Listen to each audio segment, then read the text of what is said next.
Greetings, dear listeners. Tonight, we embark on a journey through time, venturing into an era shrouded in mystery and shadow, a time of plagues, punishments, and plain, humble pottage. As you settle into your cozy space, let's gently unravel the tapestry of life in the Middle Ages. A world far removed from the romanticized castles and gallant knights of Hollywood lore. Prepare yourself, for the reality is stark and unyielding. The Middle Ages were not for the faint of heart.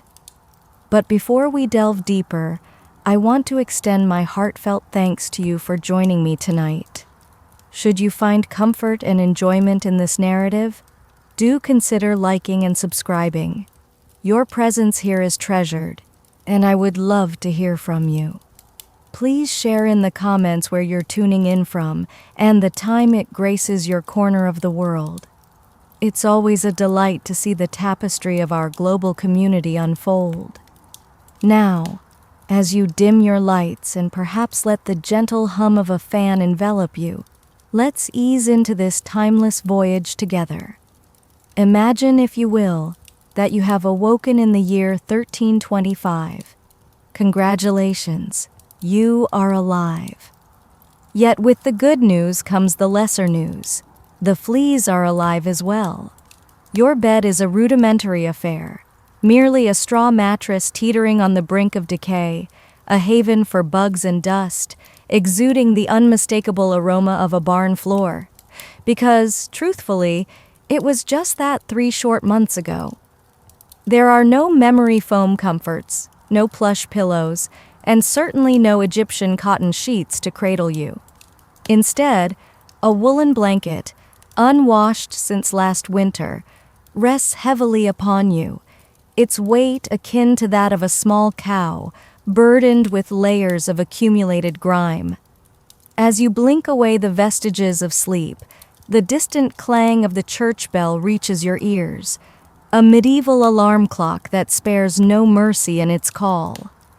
The bell's echo resonates through the wooden walls of your humble abode, a one-room hut devoid of windows, embracing an open concept that invites your family, livestock, and the myriad insects of the domestic variety to cohabit the space.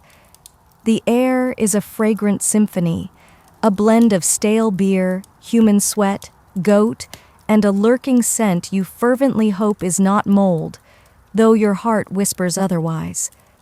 In this era, the luxury of scented candles is but a distant dream, and even if they existed, they would merely succumb to the dirt floor's embrace. Attempting to stretch, you are met with immediate regret as the cold air seeps into your bones, and your joints protest with creaks and groans. At 22, you stand at the precipice of middle age, your spine echoing the lament of an old wooden door, your knees a cacophony of rocks shaken by the hands of a bemused peasant. Rising from your bed is a gamble. The floor beneath you either damp from the previous night's rain, leaking through the thatched roof, or crusted with the remnants of your neighbor's wayward chicken. Regardless, your bare feet now play their part in this intricate ecosystem. Ah, privacy, a concept as foreign as the notion of personal space. Your entire family, perhaps joined by a cousin who seems to have permanently taken up residence, awakens beside you. In this world, there are no bedrooms, no curtains, and no moments of solitude. Everything is communal. Welcome to morning in medieval Europe, where you are never truly alone, accompanied always by parasites, rodents, and the lively presence of 8 other souls. This, dear listener, is merely the beginning of your day, a prelude to the trials that lie ahead. Yet, you have bravely emerged from your medieval haystack of horrors, and for that, you deserve a moment of recognition. But nature calls, and it is not a gentle summons. It is an insistent, demanding call. Here you begin to long for the comforts of a modern bathroom, a luxury unknown in the 14th century. There is no toilet, no seat, no comforting flush, and not even the reluctant presence of a plunger residing in the corner. For a peasant, your morning ritual unfolds with a wooden bucket behind your home, already brimming from Uncle Wolf Stan's unfortunate encounter with bad turnips the previous night. The stench is nothing short of biblical. You hold your breath, tend to your needs, and then comes the moment of truth. You toss the contents into the street, a practice followed by a customary shout of "Gardez-vous," a warning in Old French to watch out below. However, few heed the warning with any urgency. The streets of medieval towns serve as open sewers, a meandering river of human waste, animal droppings, and liquids best left unexamined. Should you be fortunate enough to reside in a town boasting public latrines, you may find yourself shoulder to shoulder with strangers in an outhouse where privacy is a whimsical notion and ventilation a cruel jest.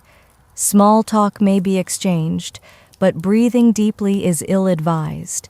In this world, toilet paper is an unknown luxury. Most resort to using straw, leaves, rags, moss, or, if feeling particularly indulgent, a scrap of wool. At times, nothing at all is employed, shedding light on why the handshake had yet to gain popularity. And what of life within a castle, you wonder? Surely it must be better, mustn't it? Well, in some respects, yes. You might find yourself with access to a garderobe, a simple hole in the wall through which waste is deposited, falling to the ground or into the moat below. A rudimentary yet slightly more sophisticated system. As you continue to navigate this world of yore, take solace in the fact that you are not alone.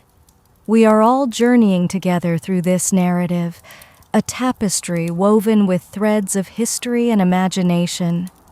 Feel the tranquility of the present moment, the warmth of your own surroundings, and let the stories of the past unfold like a gentle lullaby, guiding you toward the embrace of a peaceful night's rest. Thank you once more for being here, for lending your ears and your spirit to this tale. May the night be kind, and may your dreams be filled with wonder and serenity. Ever bat an eye. It's just part of the tapestry of life here, woven with threads of hardship and survival. But as we slowly meander through this vivid landscape of medieval times, let's take a moment to pause, breathe, and appreciate the resilience of the human spirit that persevered through such challenging circumstances.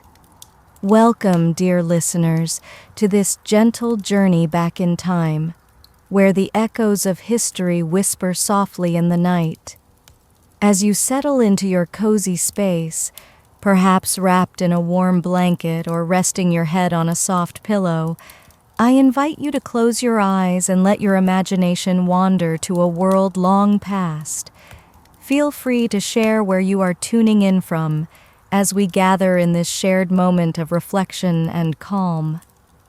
Picture yourself in a time where the walls of a grand stone castle rise majestically against the backdrop of a pale morning sky. The air is crisp, carrying with it the scent of dew-laden grass and the distant murmur of awakening life. The moat surrounding the castle glimmers faintly, a silent guardian against the encroaching world. Yet, even the most fortified of defenses cannot deter the determined, for attackers have been known to find their way through the hidden waste chutes, a clandestine entrance that speaks of daring and desperation. Imagine yourself as a humble farmer, or perhaps a noble baron, each day beginning with the same ritual, a humbling experience shared by all. The chill of the morning air bites at your skin as you make your way cautiously along the worn stone path, ever mindful of the treacherous footing. One misstep could send you tumbling into the remnants of humanity's past, a reminder of the fragility of our existence. But you endure, for there is a steadfastness within you. The ordeal of the medieval toilet is behind you now, and your thoughts turn to the prospect of breakfast. A reward, perhaps, for surviving yet another dawn. But this is medieval Europe, where comfort is a rare luxury. Instead, you are greeted by a modest wooden bowl of pottage, its thick, gloopy contents a testament to the ingenuity born of necessity. As you sit near the fire, the warmth of the flames offering a momentary reprieve, you savor the pottage. Each spoonful is a blend of grains, root vegetables, and the occasional bean, simmered together in a pot that seems to possess an endless memory of meals gone by. The flavors are earthy, grounded, a reminder of the simple pleasures that sustain you. Beside you rests a hunk of bread, its surface hard and unyielding. This loaf, crafted from coarse rye or barley flour, is a formidable companion, one that requires negotiation rather than slicing. It is bulked, up with sawdust or ground acorns, a creative solution to the scarcity of wheat. You pause, reflecting on the resilience required to make do with what is available, to find nourishment in the most unlikely of places. Your drink of choice is not the orange juice or oat milk latte of modern convenience, but a weak ale. The beer, low in alcohol yet high in survivability, is your safeguard against the parasites lurking in the water. It is a drink shared by all, from the youngest child to the oldest elder, a communal experience born of necessity. Dreams of meat or cheese are reserved for special occasions, perhaps a Sunday or a saint's feast day, dependent on the generosity of your Lord. Fresh fruit, too, is a seasonal delight, cherished when available and transformed into wine when it is not. Spices, those precious grains of distant lands, remain a luxury beyond reach, their cost prohibitive to all but the wealthiest. And yet, as you gaze into your bowl, you find a quiet contentment. Breakfast, though it may not energize, is a ritual that anchors you, a moment of stillness before the demands of the day. You rise, your body attuned to the rhythm of life, and prepare to dress in the familiar garb that has accompanied you through countless days. Your wardrobe is sparse, a testament to the simplicity of life. You possess but one outfit, a rough wool tunic or linen shift, its fibers worn soft by time. This garment, a constant companion, is both a comfort and a burden. It bears the stains of your labor, the sense of the world to which you belong. There is no seasonal fashion here, only practicality, a garment worn until it can no longer serve its purpose. Underneath, perhaps a linen undertunic if fortune smiles upon you. If not, you go without, embracing the rawness of the wool against your skin. Your clothes, though stained and stiff, are a testament to the endurance of the human spirit, a reminder of the resilience required to face each day. Washing, when it occurs, is an endeavor of its own. Water must be hauled from a distant river or well, heated over a fire, and used to scrub the fabric clean. Ashes or lye serve as soap, and the sun, when it graces the sky, is your only dryer. It is a laborious task, one that speaks to the determination and resourcefulness required to maintain even the most basic of comforts. Shoes, if you are fortunate to possess them, are crafted from untreated leather, barely stitched together, offering as much support as a banana peel. More often than not, you go barefoot, feeling the earth beneath your feet, traversing mud, dung, and the sharp stones that litter the path. Your skin bears the marks of your journey, a living testament to the life you lead. Fleas, lice, and bedbugs are ever-present companions, their presence accepted with a resigned shrug. Everyone, from noble to peasant, shares in this experience. It is a part of life, a reminder of the shared humanity that binds us all. As you stand in the morning light, your skin itching, your clothes a patchwork of history, you find solace in the knowledge that you are not alone. This is the tapestry of life, a rich, complex weave of challenge and perseverance, hardship and humility. And as you reflect on this journey, I invite you to carry this sense of connection with you, to let it ground you in the present moment, and to find peace in the shared experience of those who came before. Thank you for sharing this time with us, dear listener. May your dreams be gentle and your rest be deep. Wherever you are tuning in from, know that you are part of a wider tapestry, woven together by the threads of our shared stories. We hope this journey has brought you a measure of peace and reflection. Until next time, sleep well and dream softly. Welcome, dear listeners, to a journey back in time, where we find ourselves in the heart of the Middle Ages, a period both fascinating and arduous. As you get comfortable, allow your mind to drift gently into a world very different from our own, yet rich with its own unique rhythms and stories. Before we begin, I warmly invite you to share where you're tuning in from, as your presence here adds a special touch to our shared experience. Now, close your eyes and imagine a time where the world awakens with the break of dawn, a gentle golden hue spreading across the horizon. Yet beneath the serene beauty of the morning sky, life unfolds in ways that test the limits of endurance and resilience. Imagine the feeling of your skin, tender and raw, a testament to relentless irritation.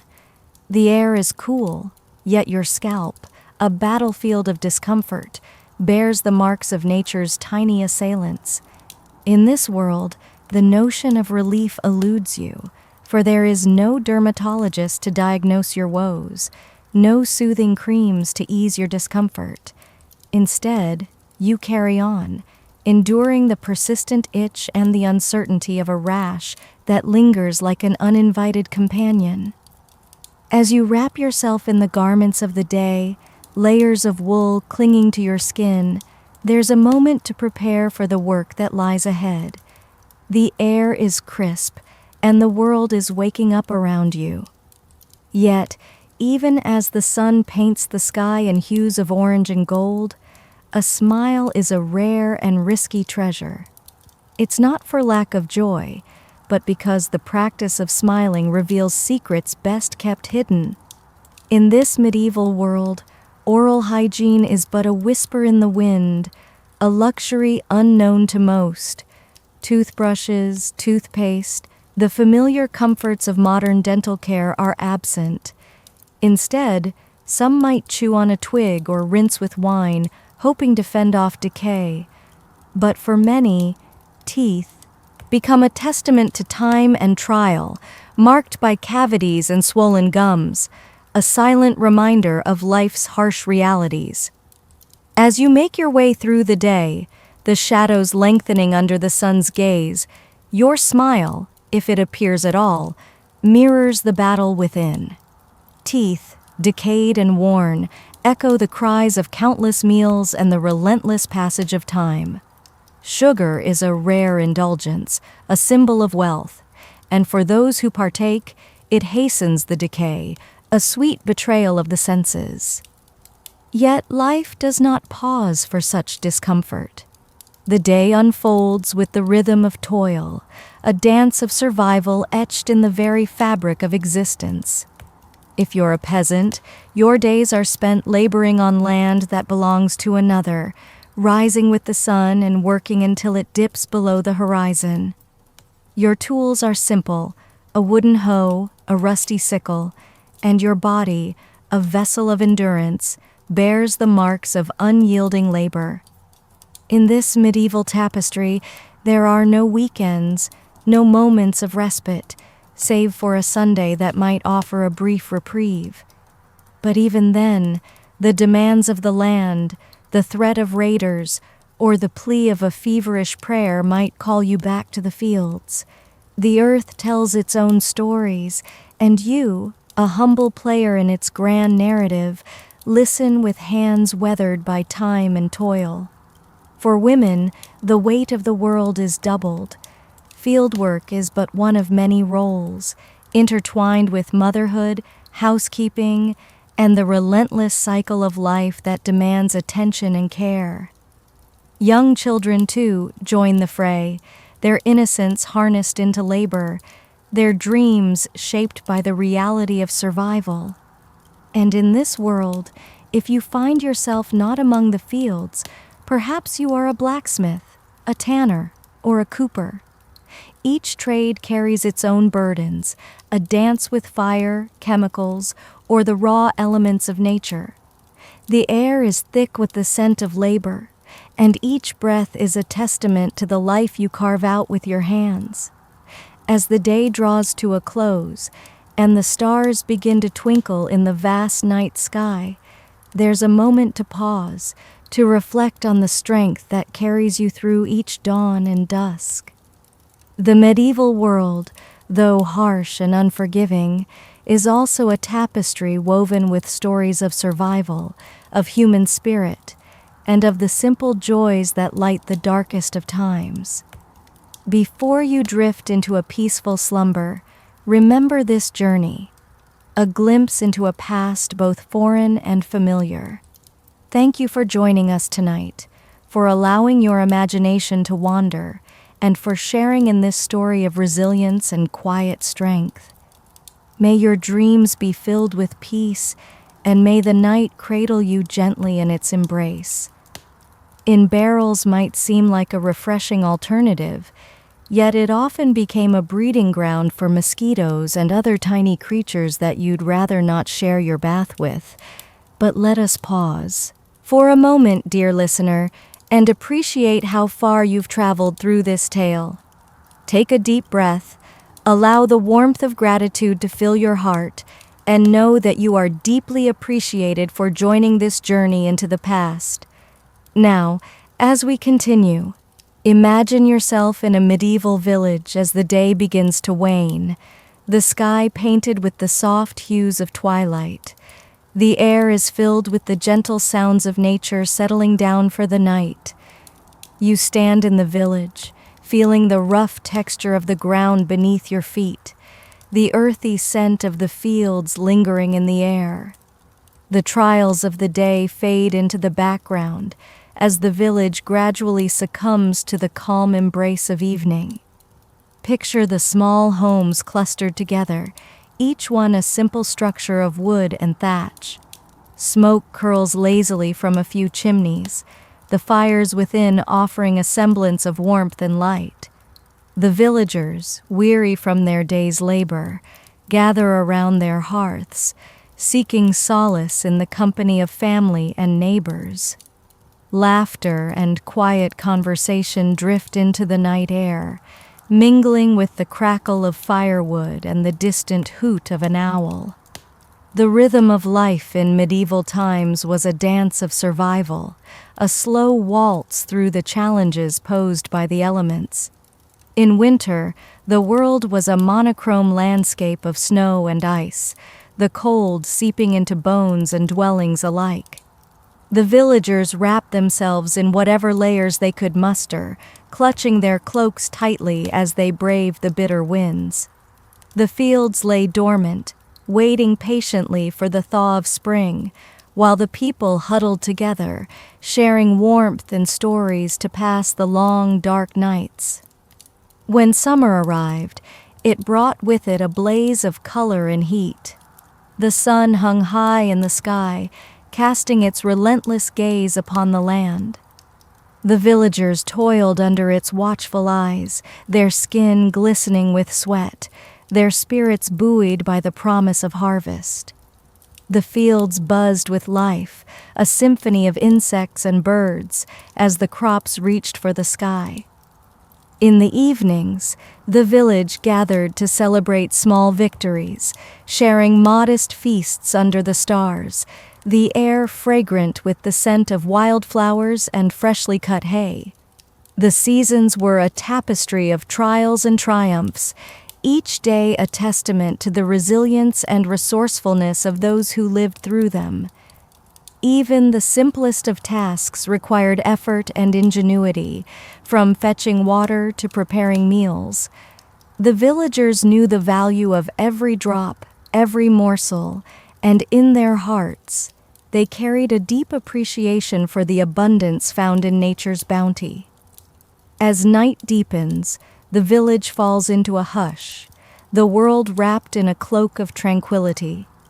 The moon casts its gentle glow upon the landscape, illuminating the fields, the woods, and the winding path that leads to the stream. Here the water flows silently, a mirror reflecting the stars above. It whispers ancient secrets, tales of time and tide, to those who pause to listen. Reflect on the journey of centuries past, where each day was an adventure, a test of endurance and spirit. Imagine the courage it took to face such challenges, to rise with the sun and strive until its setting. The people of those times lived in harmony with the land, their lives intertwined with the rhythm of nature. They found joy in simple pleasures, in the warmth of a shared meal, the laughter of children, the beauty of a sunrise. In this moment, let go of the burdens you carry, the worries of modern life. Feel the connection to those who came before, the thread that binds us all through time. Appreciate the comforts of the present, the ease and convenience that surrounds us. And as you drift into peaceful slumber, carry with you the strength and serenity of those who walked this earth long ago. Thank you, dear listener, for embarking on this journey with us. We hope you find rest and rejuvenation in this tale of resilience and warmth. Please feel free to share your thoughts and let us know where you are tuning in from. Your presence enriches this story, and we are grateful to have you with us. May your dreams be filled with tranquility and light, and may you wake refreshed and ready to greet the dawn.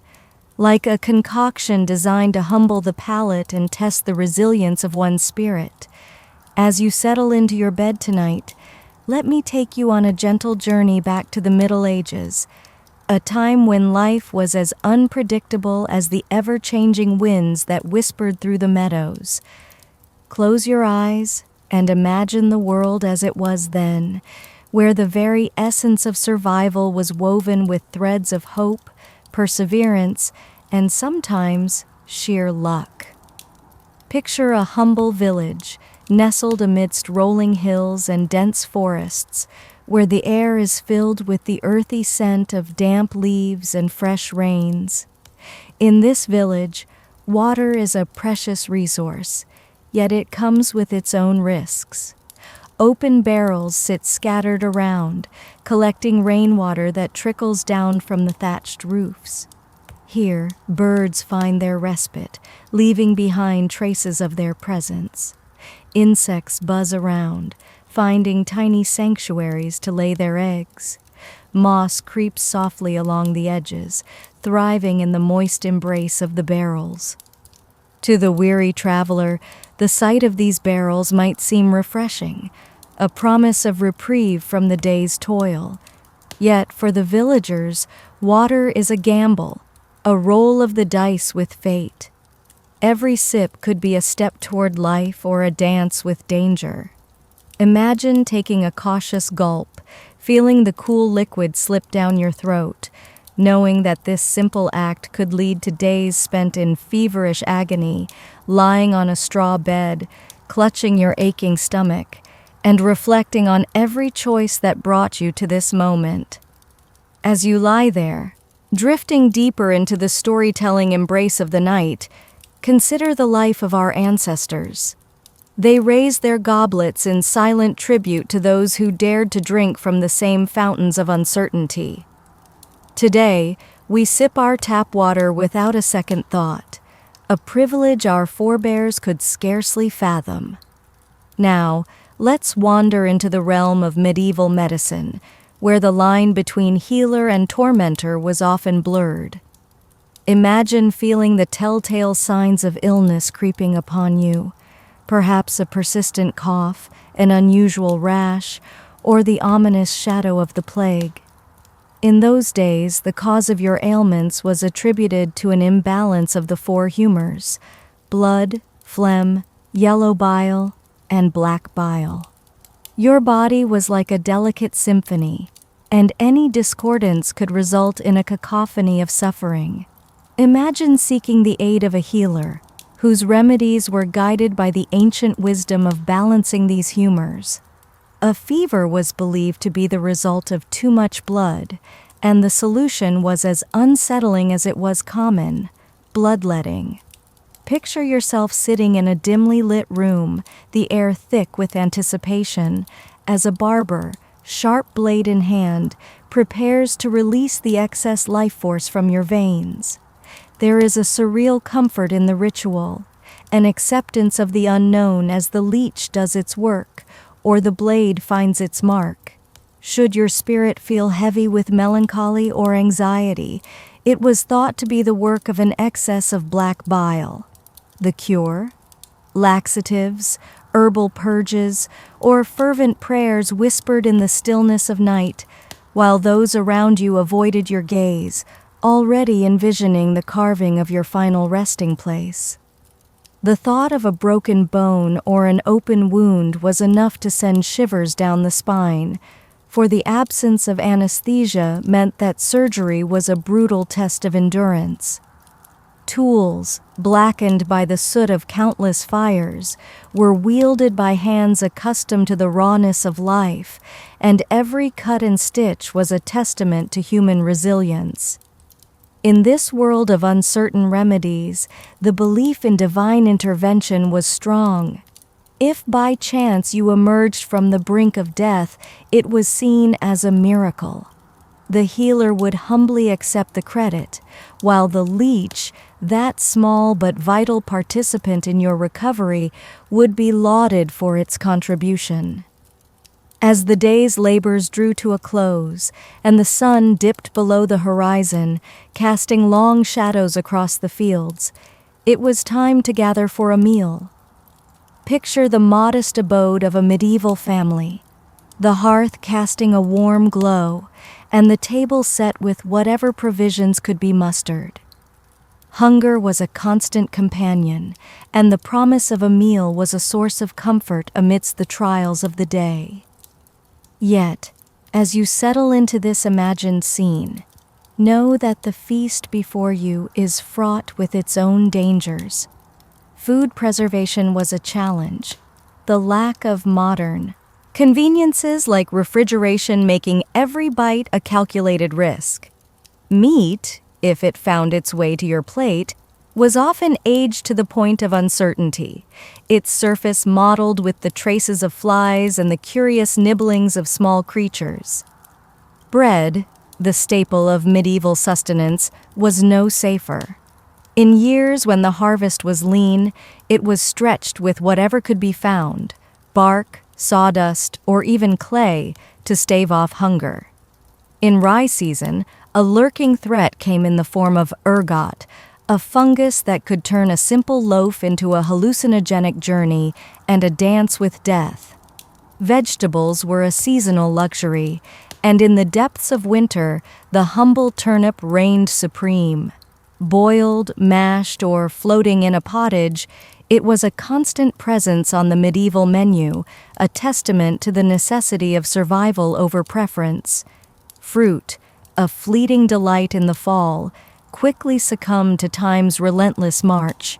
Sugar was a rare and coveted treasure, a luxury reserved for the wealthy, who wore their darkened teeth as badges of opulence. Dairy, another staple, was a gamble as well, with fresh milk turning sour in mere hours. Butter and cheese, though more enduring, were teeming with unseen colonies of bacteria. Seasoning was a mark of affluence, with spices like pepper, cinnamon, and nutmeg worth their weight in gold. For the common folk, flavor was an exercise in simplicity, with onions and salt providing the only respite from the monotony. Most meals were a humble offering, a blend of necessity and ingenuity that spoke of a life lived in harmony with the land and its cycles. And now, dear listener, as you lie in the gentle embrace of your own world, I invite you to reflect on the resilience of those who came before us. Their lives, though fraught with challenges, were rich with the tapestry of human experience. They navigated the uncertain waters of existence with courage and grace, finding moments of joy amidst the trials. Thank you for joining me on this journey through time.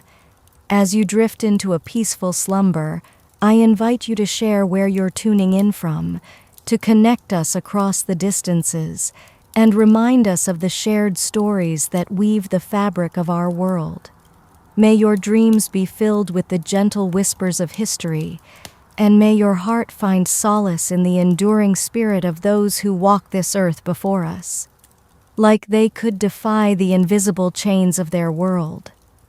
But tonight, as the darkness gently envelops the medieval village, let us leave behind the harshness of reality and enter a realm where the whispers of the past transform into a soothing lullaby for a restful night. Imagine the soft flicker of candlelight casting gentle shadows on the walls of your modest abode, the golden glow creating a dance of light and dark, as if the flames themselves were inviting you to unwind. The air is heavy with the scent of damp earth and the lingering aroma of a meal shared, a simple stew that, despite its humble ingredients, offers warmth and a momentary escape from the relentless cycle of toil and survival. You sit quietly, cradling your bowl, feeling the heat seep into your hands. Each spoonful is a reminder of life's precarious balance, where food is a precious gift that comes with its own risks. As you savor the taste, you reflect on the strange contradictions of your existence, how nourishment can both sustain and endanger, how the simple act of eating could, in another breath, lead to dire consequences. And yet, in this moment, you find solace. The rhythmic crackling of the firewood is your companion, a timeless sound that connects you to generations past, who also sought comfort in the embrace of a warm hearth. The fire's glow flickers against the stone walls, creating a living tapestry of memories and dreams yet to be dreamt. Outside, the village lies in slumber, wrapped in the gentle arms of night. The moon hangs high, a silvery sentinel casting its watchful gaze over fields and forests, where shadows play their eternal game amidst the silhouettes of ancient trees. The world is hushed, save for the occasional hoot of an owl or the rustle of leaves stirred by a passing breeze. As you close your eyes, the weight of the day begins to melt away. You drift back in time, where the church bells echo through cobblestone streets, their solemn tones weaving through the air at dawn, noon, and eventide. These bells are not just markers of time. They are the heartbeat of a community, a reminder of faith and duty. The rhythm of life is tied to these chimes, each one a call to pause, to reflect, to remember the divine in the everyday. Your thoughts wander to the stories told by the priest, his voice a tapestry of divine wonders and fearful warnings. You recall the vivid imagery of heaven and hell, crafted with such skill that they feel as real as the earth beneath your feet. These tales, though terrifying, are the threads that bind your world together, offering an understanding of life's mysteries even when the answers remain elusive. In this quiet reflection, you find an unexpected peace. The stories of eternal damnation, though daunting, are tempered by the belief in mercy and grace. You imagine the faces of loved ones who have passed, hoping their spirits have found rest in a land of eternal light, free from the burdens that weigh heavy in this world. The fire crackles again, nudging you gently back to the present. You smile softly, aware of the paradox that life presents, a mix of hardship and hope, fear and faith, struggle and serenity. It is a delicate dance you perform daily, where even the simplest acts hold profound significance. As you ponder the roles of men and women in this medieval tapestry, you acknowledge the strength required to navigate such a world, especially as a woman. The societal expectations and limitations are daunting, yet within them lies a quiet resilience, a power born from enduring, from nurturing, from binding communities together with love and labor. Your mind drifts to the women you know, to their stories of courage and survival. Their laughter carries through the village on market days, a joyful noise that defies the silence imposed by societal norms. They are teachers, healers, weavers of dreams, their wisdom passed down through whispered secrets and shared glances. You think of the young girls, their futures seemingly carved in stone, yet within each heart flickers a flame of possibility. They dream of a world where they can choose their path, where love, not duty, guides their steps. It is a dream that feels far away, yet it's a dream they hold on to, passing it down like a precious heirloom. Tonight, under the watchful eye of the moon, you find yourself grateful for the stories that have shaped you, for the struggles that have strengthened you, and for the dreams that continue to inspire you. You are part of a tapestry woven with threads of history, each strand a testament to endurance, hope, and the unquenchable human spirit. And as you drift into the soft embrace of sleep, you realize that even in a world filled with uncertainties, there is beauty. It lies in the quiet moments of reflection, in the shared stories around the fire, in the smiles exchanged amidst life's trials. There is beauty in the resilience of the human heart, in its capacity to love, to dream, and to endure. Thank you for joining us on this journey into the past, where the echoes of history become a gentle melody to lull you to sleep. We invite you to share where you are tuning in from, to connect with others who find solace in the shared experience of storytelling. May your dreams be filled with peace, and may you awaken refreshed, ready to embrace the beauty of a new day. Asterisk, asterisk, a journey through time, the life of a medieval soul, asterisk, asterisk. Welcome, dear listener, to this serene journey back in time, as we gently unfurl the tapestry of life in the Middle Ages. Settle into your cozy nook. Let the soothing sounds around you embrace your senses and allow your imagination to wander. As the rain softly taps against your window, picture a world where daily existence was woven with challenges and resilience, a world much unlike our own.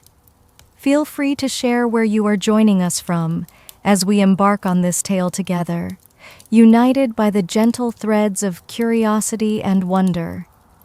Imagine, if you will, a typical rainy Tuesday in a medieval village, where each droplet seems to echo the laughter of children splashing in puddles, even as the skies remain gray and brooding. In a small stone church, the air is heavy with the scent of damp wood and candle wax. Here, your presence is felt, though your role is but a thread in the larger ecclesiastical tapestry. As a nun, your life is guided by the strictest of rules, a life of quiet devotion and silent endurance. Close your eyes and envision a world where silence is both a companion and a command. The rules are as unyielding as the stone walls around you. No speaking without permission, no freedom of movement, and always, always your spiritual worth ranked below that of men.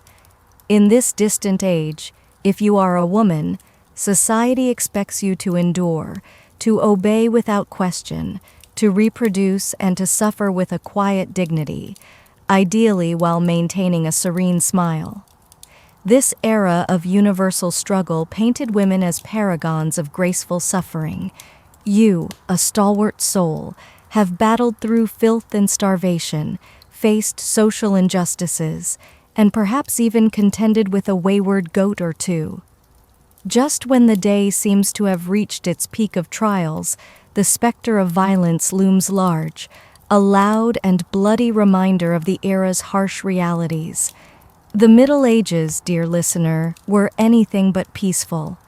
The concept of law and order was as fragile as a whisper in the wind, often dependent on the caprice of the local lord.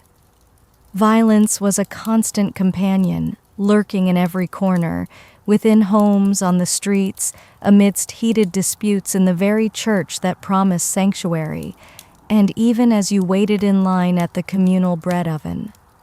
Crime was as common as the morning mist, and punishment was harsh and unyielding, more akin to a grim performance than a shield of protection. Steal a loaf of bread, and the cost could be a hand. Accusations of lying might result in a pierced tongue, and for those who gossiped too freely, there was the scold's bridle, a contraption that strapped over the head, silencing the wearer with a bar in the mouth, a lesson in correction. Imagine standing accused of something grave, like heresy, theft, or witchcraft. How does one prove innocence in such a world? The answer is as chilling as it is cruel. Through torture. Welcome to the trial by ordeal, where survival is the prize and the odds are stacked against you. Picture plunging your hand into boiling water to retrieve a stone, the verdict of innocence hinging on whether your wounds heal without infection within 3 days. Fail, and you are deemed guilty. Another trial might see you tossed into a river. Sink, and you're innocent, but likely drowned. Float, and you're guilty, with punishment awaiting regardless. This medieval world is akin to a macabre game show, where the host seems to cheer against you, and the stakes are life itself. And should you find yourself sentenced to death, it becomes a spectacle, a public event where crowds gather to witness hangings, beheadings, or burnings. People sometimes bring snacks as they would to a festival, for in this age, such grim entertainment is the medieval equivalent of cable TV. Domestic violence is woven into the fabric of daily life, with husbands not only allowed but expected to discipline their wives and children. Street fights are as commonplace as the cobblestones underfoot, and a wrong glance at a noble's horse could lead to a beating. War is a constant undercurrent, with local feuds, territorial disputes, and religious crusades fueling a perpetual march towards conflict in the names of honor, God, or simple boredom. In the Middle Ages, violence is not a breakdown of society, it is society. Each soul lives with the constant awareness that life is as fragile as a flickering candle, justice is as arbitrary as the weather, and your neighbor might become an adversary over something as trivial as a pig. Walk carefully, dear listener, keep your gaze lowered, and trust no one wielding a club. Having survived the lice, the leeches, and the endless drudgery of laundryless days, the shadow of public disembowelment looms large, yet another trial to be faced with fortitude.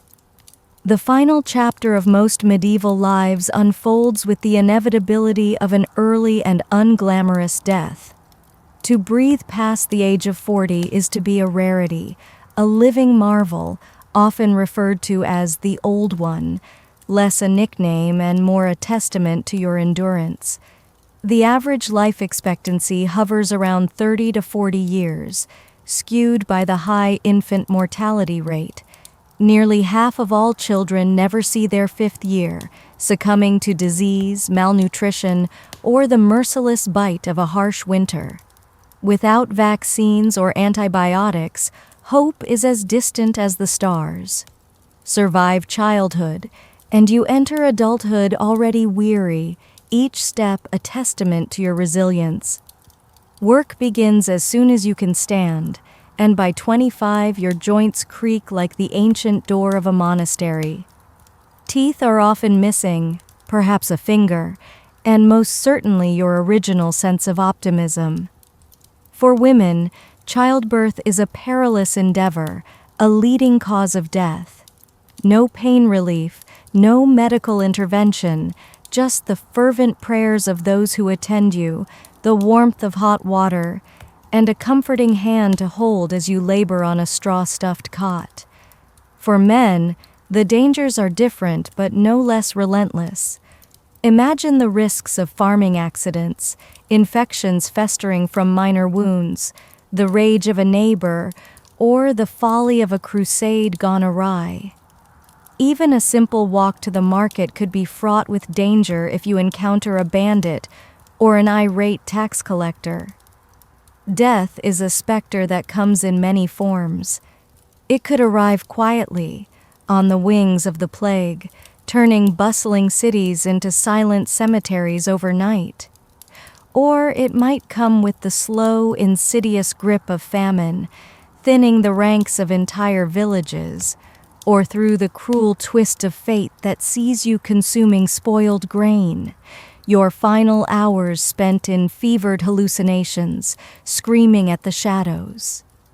As our journey through this medieval landscape draws to a close, take a moment to reflect on the resilience of the human spirit. Despite the hardships, the trials, and the relentless march of time, there is beauty to be found in the stories of those who lived before us. Each life is a testament to endurance, a reminder of the strength that lies within us all. Thank you, dear listener, for joining us on this tranquil voyage through time. Your presence enriches this shared experience, and we are grateful for your company. As you drift into a peaceful slumber, may the echoes of history cradle you in their gentle embrace, and may your dreams be filled with the quiet strength of those who have come before. If you feel inspired, do share where you are tuning in from, for in this vast world, it is our connections that sustain us. Sleep well and dream deeply. To her past, stepping boldly into the unknown, leaving behind the familiar whispers of her Pomeranian childhood. The air was crisp with the bite of Russian winter, a chill that seeped into bones and lingered long after the breath of the wind had passed. Yet, in the midst of this icy embrace, young Catherine found a fire within herself, a resilience that would come to define her future reign. As you settle beneath the soft weight of your blankets, take a moment to imagine the world from which she came. A world where the relentless march of time often felt like a shadow over one's shoulder. In medieval Europe, life was a tapestry woven with threads of hardship and hope, each day a new chapter in the saga of survival. Funerals, if you were fortunate to have one, marked the end of a life lived in quiet defiance of the odds. Bodies were buried swiftly, not as a mark of disrespect, but as a necessity to ward off disease. There were no elaborate ceremonies, no polished coffins lined with satin. Just a hastily dug grave, a few whispered prayers, and a mound of earth to mark where a soul had been laid to rest, if indeed there was any space left in the crowded churchyards. In those times, life was often brutally short, a constant dance with the specter of death. There was no gentle retirement. You simply ceased to show up, your absence a silent testament to a life concluded. And so, as we drift into the next chapter of our story, let us reflect on the dream of the medieval world, a dream as harsh and unyielding as the reality it sought to escape. Imagine waking from your slumber to find yourself in a world far removed from the comforts of modernity. The dawn breaks over a landscape of filth. The morning's first task, a trip to the corner where a bucket serves as a makeshift lavatory. Teeth are brushed only in the imagination, for the luxury of minty freshness is centuries away. Hunger gnaws persistently at your belly, a reminder of the day's labor yet to come. You toil beneath the relentless sun until your spine aches for mercy, your skin chafing beneath layers of itchy wool. Each day is a prayer for survival, a hope that the plague will pass you by, that the whims of fate will not find you guilty of owning a squirrel, a crime punishable by public execution. Welcome to a day in medieval Europe, where dreams of becoming a knight are as distant as the stars. The romanticized vision of the Middle Ages, with gallant swordsmen and noble ladies, heroic battles and feasts in candlelit halls, is but a myth spun by tales and fantasies. The reality was one of grit and cruelty, a world deeply entrenched in hierarchy. If you were born into poverty, you remained tethered to it. If born into wealth, your chances of survival were better, yet still precarious. Even the nobility lived in drafty stone castles, more fitting for storing winter's chill than for comfort. Noble though your birth may be, you were never far from the grasp of disease or the threat of a hasty burial. The castles, grand in their architecture, were repositories of fleas and smoke, their marriages more political alliance than romantic union. Yes, you might possess a fur cloak and a goblet of wine, but you also bore the constant risk of dying from an infected splinter or in a skirmish that served someone else's ambition. These seemingly simpler times were anything but simple. Every task, every moment, was a battle against the elements and the limitations of the era. From childbirth to chewing, each act came with its own set of consequences. Life was a relentless pursuit of survival, not a leisurely stroll through time. Yet, amid the hardships, there were moments of light. People laughed, sang songs, told stories, and fell in love. They found meaning not because life was easy, but because human nature is persistently hopeful. Even in the darkest chapters, they carved out spaces for joy and togetherness. So tonight, as you lay your head on your pillow, cocooned in the comfort of modern conveniences, clean sheets, indoor plumbing, antibiotics, and central heating, perhaps whisper a quiet thank you. Thank the world you live in, and those who came before, who battled rats, famine, and feudalism, so that you might know a life of greater ease. As we journey back through time, let us pause to meet a young girl named Sophie. Long before she became Catherine the Great, Empress of all Russia, she was simply Sophie, born into the relatively obscure German princely family of Anhalt-Zerbst in 1729. Her early life in a small duchy in Pomerania offered little power or prestige, yet Sophie herself possessed something far more valuable than titles: a razor-sharp mind, an irresistible charm, and an unquenchable thirst for greatness. Her upbringing was strict. Her mother, Johanna, a figure of cold calculation, more social climber than nurturing parent. Her father, a Prussian officer, was distant, his love expressed through discipline rather than warmth. From an early age, Sophie learned to navigate the delicate balance between obedience and cunning. She read voraciously, mastered multiple languages, and developed the keen ability to observe a room before speaking, skills that would soon prove essential in the treacherous courts of Europe. When Empress Elizabeth Petrovna of Russia sought a bride for her heir, Grand Duke Peter, she looked beyond her borders. Peter, of German descent, seemed best suited to a foreign bride, pliable and grateful, easier to control. Sophie, with her noble blood and Lutheran faith, appeared the perfect candidate, despite the faith she would soon be compelled to abandon.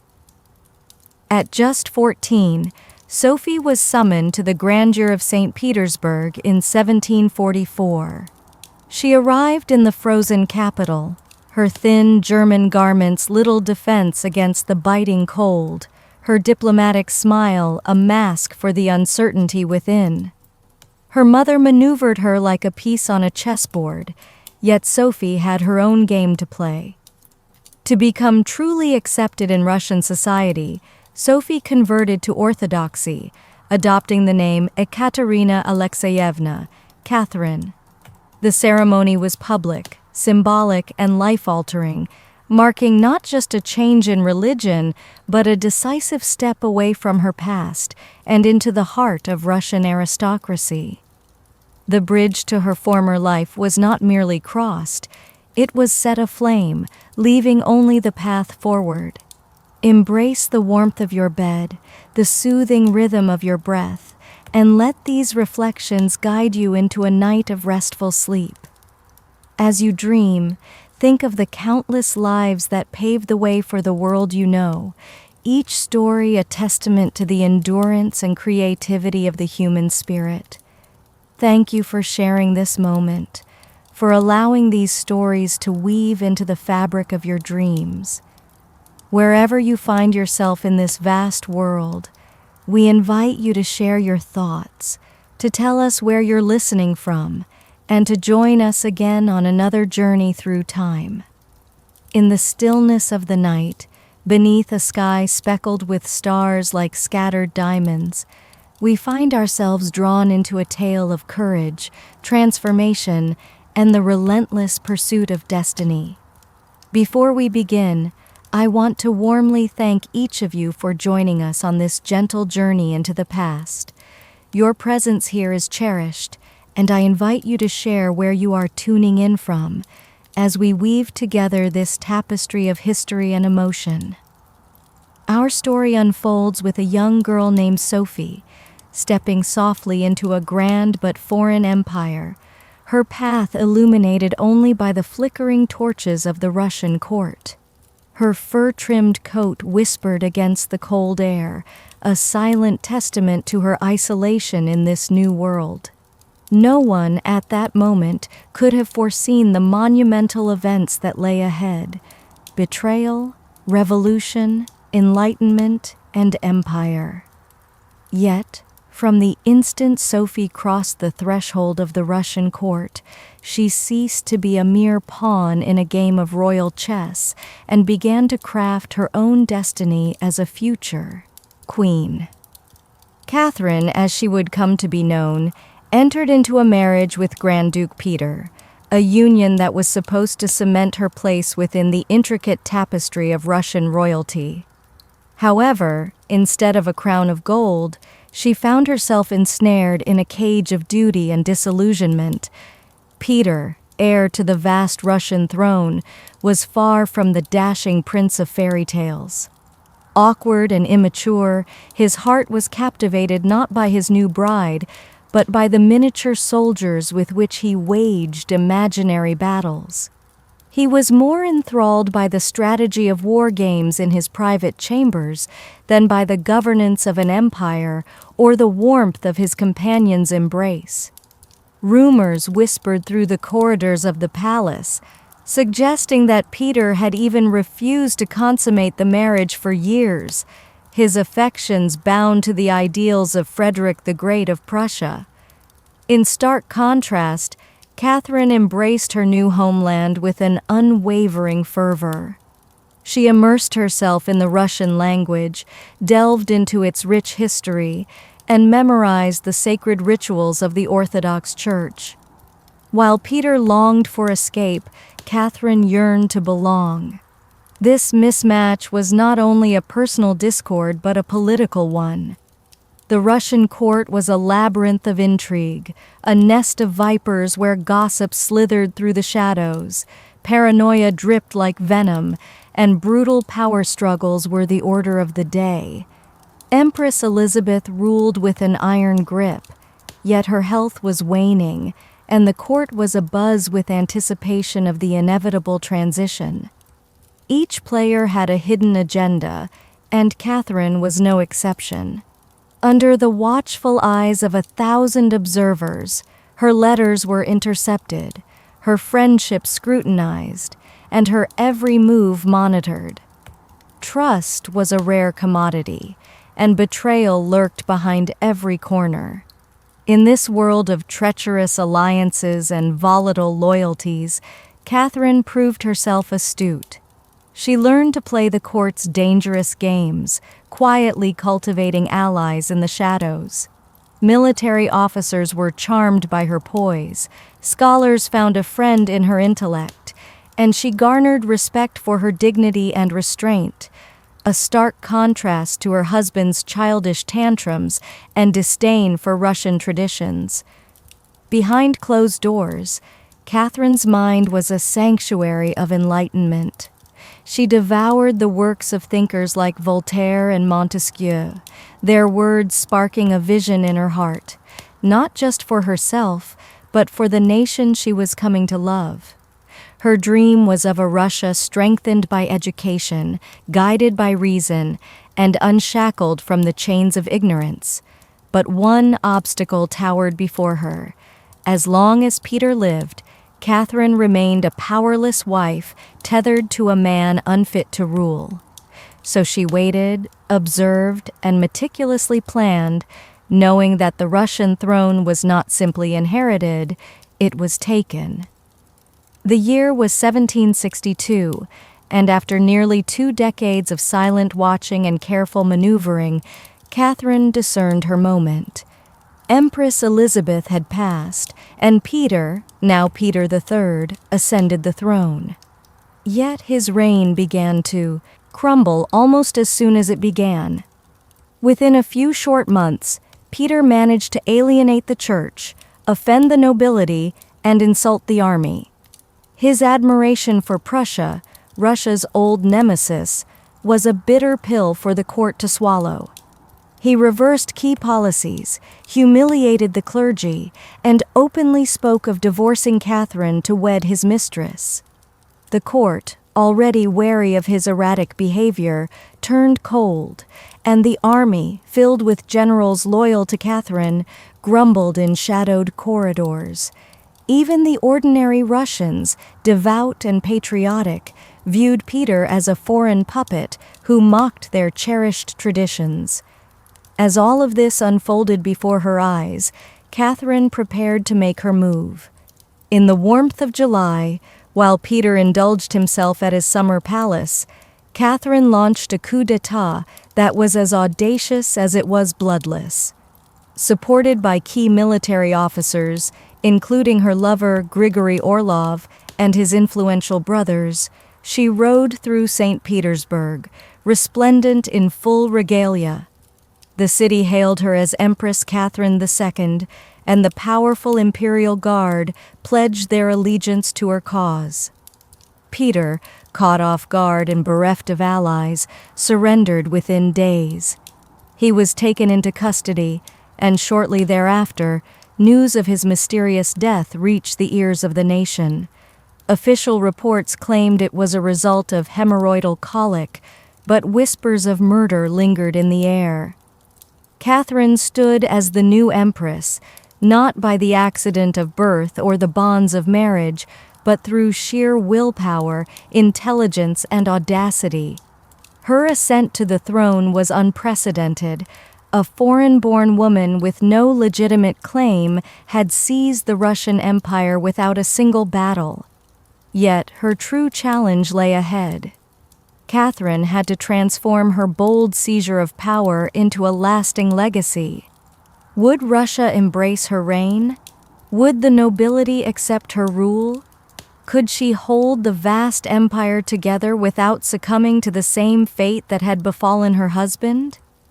Catherine understood that power acquired through intrigue could slip away as easily as it was grasped. She needed to govern not as a mere schemer, but as a visionary leader. Thus began her metamorphosis from a careful conspirator to a reforming empress. Her journey was one of profound transformation, a testament to the strength of human resolve and the enduring spirit of ambition. As you drift into the gentle embrace of sleep, let this story of courage and determination cradle you in its soothing rhythm, a reminder that even in the face of insurmountable odds, the heart can dream and the spirit can soar. Thank you once more for joining us on this tranquil voyage through time. May your dreams be filled with peace, and may the night watch over you with gentle care. Sweet dreams, dear listener, wherever in the world you may be. Good evening, dear listeners.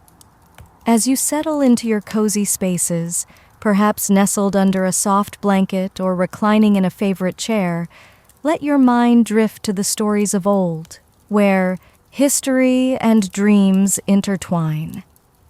Tonight, we embark on a gentle journey through the life of a remarkable woman, a sovereign whose vision and determination reshaped her world.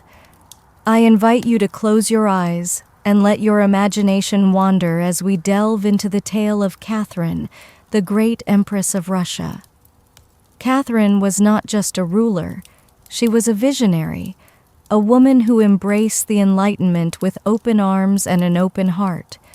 She sought to redefine what it meant to be a woman in power, to redraw the borders of not only her empire, but also of thought and understanding. Once she placed the crown upon her head, she could have rested, content with the privileges of her status. But Catherine was not one to live in the comfort of complacency. She had grander dreams than merely sitting atop a throne. Her spirit yearned to transform Russia, not just through military might or political prowess, but through the enlightenment of the mind and the soul. Where others, like Peter the Great, had idolized military leaders and toy soldiers, Catherine found her inspiration in the philosophers of the age. Figures like Voltaire and Diderot captured her imagination with their bold ideas and enlightened thinking. She believed deeply in the power of reason, in the promise of progress, and in the essential role of education. To her, a monarch was not just an autocrat, but a servant of the people, even if she ruled with absolute authority. And in this belief, Catherine didn't just read about Enlightenment philosophy, she embodied it. For over 15 years, she corresponded directly with Voltaire, charming him with her wit and intelligence while navigating the complexities of her autocracy. She invited Diderot to her court, offering him her support by purchasing his entire library, ensuring the survival of his work and thought. Behind the ornate doors of her palace, Catherine immersed herself in legal texts, debated reforms, and crafted policies with the hope of breathing new life into her empire. Her early reign was marked by a fervent desire to codify Russian law, to bring order and justice to the vast lands she ruled. In 1767, she formed the Legislative Commission, an ambitious endeavor to rewrite Russia's entire legal code. The nakaz, or instruction, was her political manifesto, a document that spoke of equality before the law, condemned the horrors of torture, and emphasized the ruler's duty to serve the common good. It was a radical vision for an empress in 18th century Russia, a land where the shadows of feudalism loomed large. Yet, Catherine was acutely aware of the realities she faced. Russia was a vast, deeply conservative land, ruled by nobles who fiercely guarded their privileges and viewed serfs as their rightful property. Catherine knew the path to reform was fraught with peril, So she moved with careful deliberation, a cautious dance of progress and preservation. She abolished some forms of torture, expanded access to secular education, and built schools and libraries, opening doors to knowledge. But she also reaffirmed the nobility's control over their serfs, understanding that their loyalty was vital to her reign. This was Catherine's delicate balancing act, a philosopher queen to the world, a pragmatic empress behind closed doors. She walked a tightrope between ideology and survival, bridging the gap between the enlightened salons of Paris and the gritty politics of Moscow. Her vision for Russia was bold, but it was always tempered with pragmatism. Catherine was not trying to make Russia European. She was aiming to make it modern, on her own terms. Her reforms came with an iron hand wrapped in a velvet glove, but Catherine's ambitions could not be contained within the borders of her empire. She longed to expand it outward, to craft an empire worthy of admiration and respect. Where Peter the Great had opened a window to the west, Catherine sought to tear down the walls that constrained her nation. Under her leadership, Russia's borders stretched wider than they ever had before. She waged wars not merely to defend her crown, but to reshape the very map of Europe. Among her most significant campaigns were those against the Ottoman Empire. These conflicts, waged throughout the 1760s and 1770s, were about more than just territory. Catherine saw herself as the liberator of Orthodox Christians living under Muslim rule, the rightful protector of Eastern Europe. Under the command of generals like Alexander Suvorov and Grigory Potemkin, Russia captured key regions, including Crimea, the northern coast of the Black Sea, and access to warm water ports, coveted prizes that Russian czars had dreamed of for generations. These victories were not just military triumphs, they were symbols of a rising power. With each conquest, Catherine sent a clear message. Russia was no longer the distant, backward cousin of Europe. It was a formidable continental force, ready to assert its place on the world stage.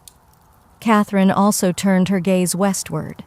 Through a series of shrewd deals and diplomatic maneuvers, she participated in the partitions of Poland, carving up the struggling Polish-Lithuanian Commonwealth alongside Austria and Prussia. By the end of the Third Partition in 1795, Poland had vanished from the map, and Russia had gained vast new lands and countless new subjects. But Catherine's conquests were not limited to the sword. She colonized with ideas, building new cities, expanding trade routes, and inviting German settlers to cultivate Russian farmland.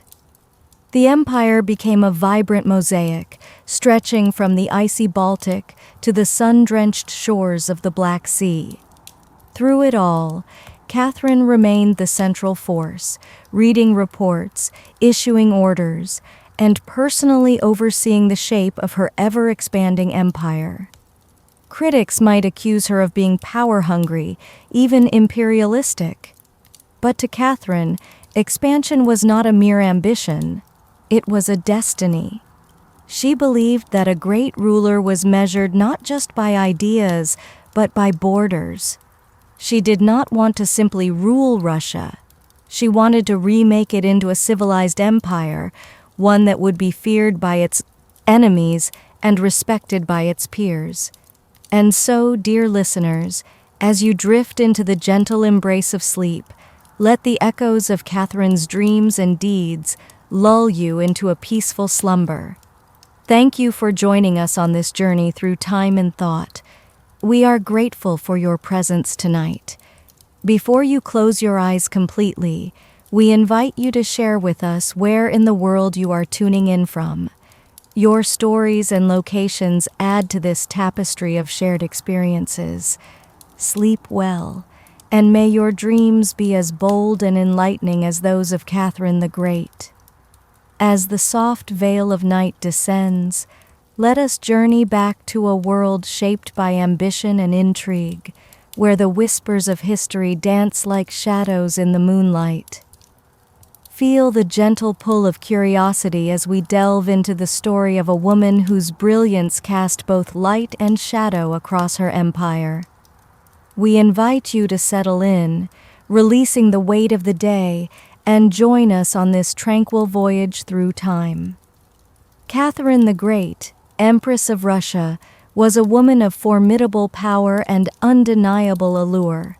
Her reign was a tapestry woven with threads of brilliance and controversy, a testament to her ability to navigate the turbulent seas of politics and personal affairs.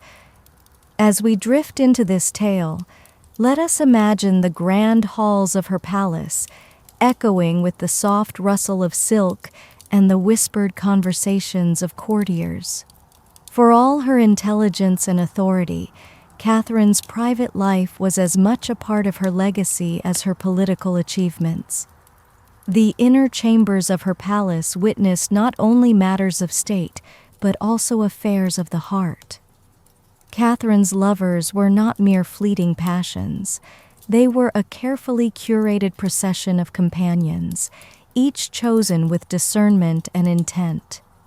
These men, often decades her junior, were not only handsome, but also politically astute, woven into the fabric of her reign with deliberate care. Catherine did not conceal these relationships. They were an open secret, a part of the courtly life in St. Petersburg. Rewards for her favorites were plentiful. Titles, estates, and pensions were bestowed upon those who pleased her. Yet for those who failed to meet her expectations, a gentle dismissal awaited, often accompanied by a gracious thank you and perhaps a minor promotion. Among her most notable lovers was Gregory Potemkin, a man whose brilliance matched her own. Their relationship transcended the boundaries of romance, evolving into a formidable partnership that blurred the lines between personal and political realms. Together, they orchestrated military campaigns, colonization efforts, and the transformation of southern Russia, a testament to their shared vision and mutual respect. Some historians speculate that their bond was so deep they may have even wed in secret, a private vow exchanged amidst the grand tapestry of history. Yet, Europe could not look past the scandal that surrounded her. The corridors of power buzzed with gossip, and satirical pamphlets painted her as a woman driven by insatiable desires.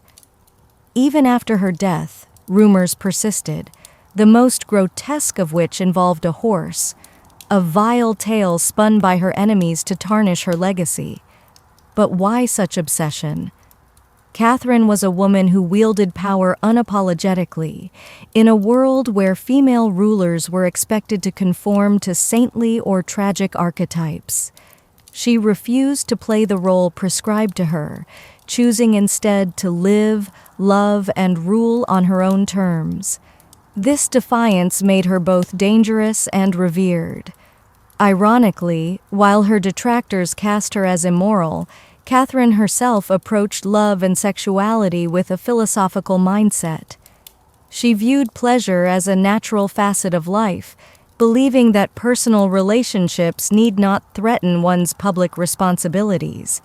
Her ability to separate emotion from governance was a feat few male rulers of her time could emulate. Her liaisons were often strategic, a means to surround herself with men who were loyal, capable, and politically advantageous. When these alliances no longer served their purpose, she let them go with grace, often ensuring their futures were secure.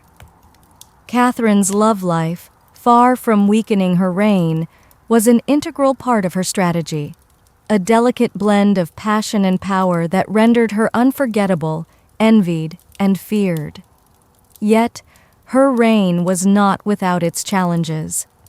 In 1773, A storm gathered on the horizon in the form of a bearded Cossack named Yemelyan Pugachev. He was no ordinary rebel. He claimed to be Peter III, Catherine's deceased husband, miraculously returned to reclaim the throne from the German usurper. Though the claim was absurd, Peter was undeniably dead. The promise of liberation resonated with Russia's downtrodden lower classes. Pugachev offered hope to those burdened by serfdom, promising lower taxes and land for the common people. His words ignited a fervor across the Volga River region, particularly among the Cossacks, peasants, and old believers.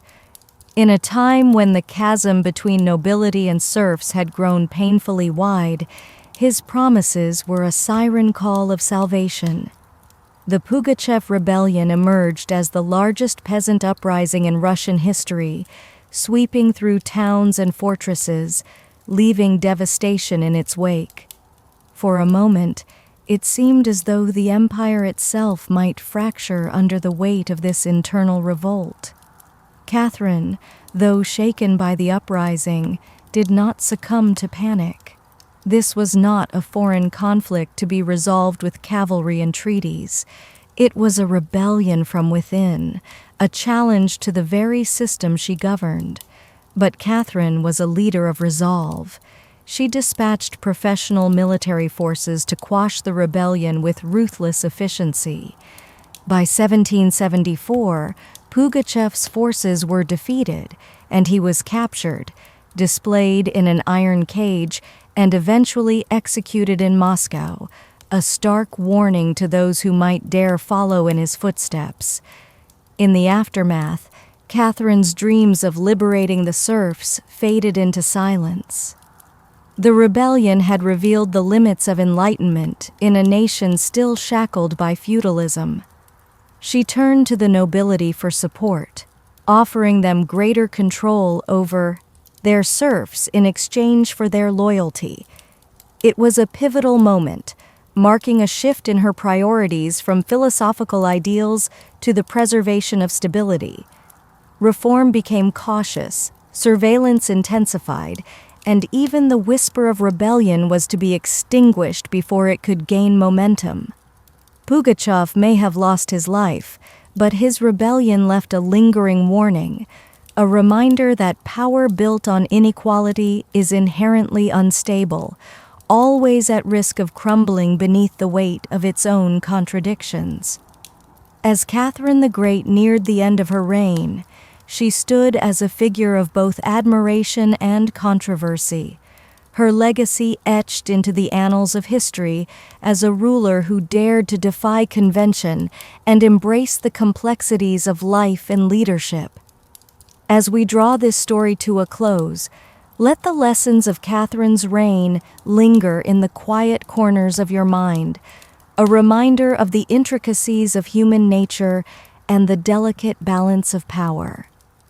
We thank you warmly for joining us on this journey through time, and we invite you to share where you are tuning in from, whether it be a cozy corner of your home or a far-off land. May the gentle embrace of sleep find you, bringing peace and rest until the dawn of a new day. In the twilight of her reign, Catherine the Great, Empress of all Russia, stood at the pinnacle of her power. A woman who had ruled with an iron will and a keen intellect for over 3 decades. Her legacy was not merely one of territorial conquest, but of profound influence, reshaping Russia into a formidable European powerhouse. As you settle into the gentle embrace of sleep, let us journey back to a world where the echoes of her footsteps still resonate through the halls of history. Imagine the vast expanse of Russian land during Catherine's reign, stretching over 200,000 square miles further than it ever had. Under her command, Crimea, parts of Poland, and the Black Sea coast became part of her expansive empire. Each conquest was not merely a victory of arms, but a strategic maneuver that secured crucial warm water ports, reshaping the lifeblood of trade that pulsed through her empire. But as we drift into the realm of dreams, it is important to note that Catherine's impact was not solely defined by the boundaries on a map. Her influence extended into the heart of culture and intellect, leaving an indelible mark on Russian society.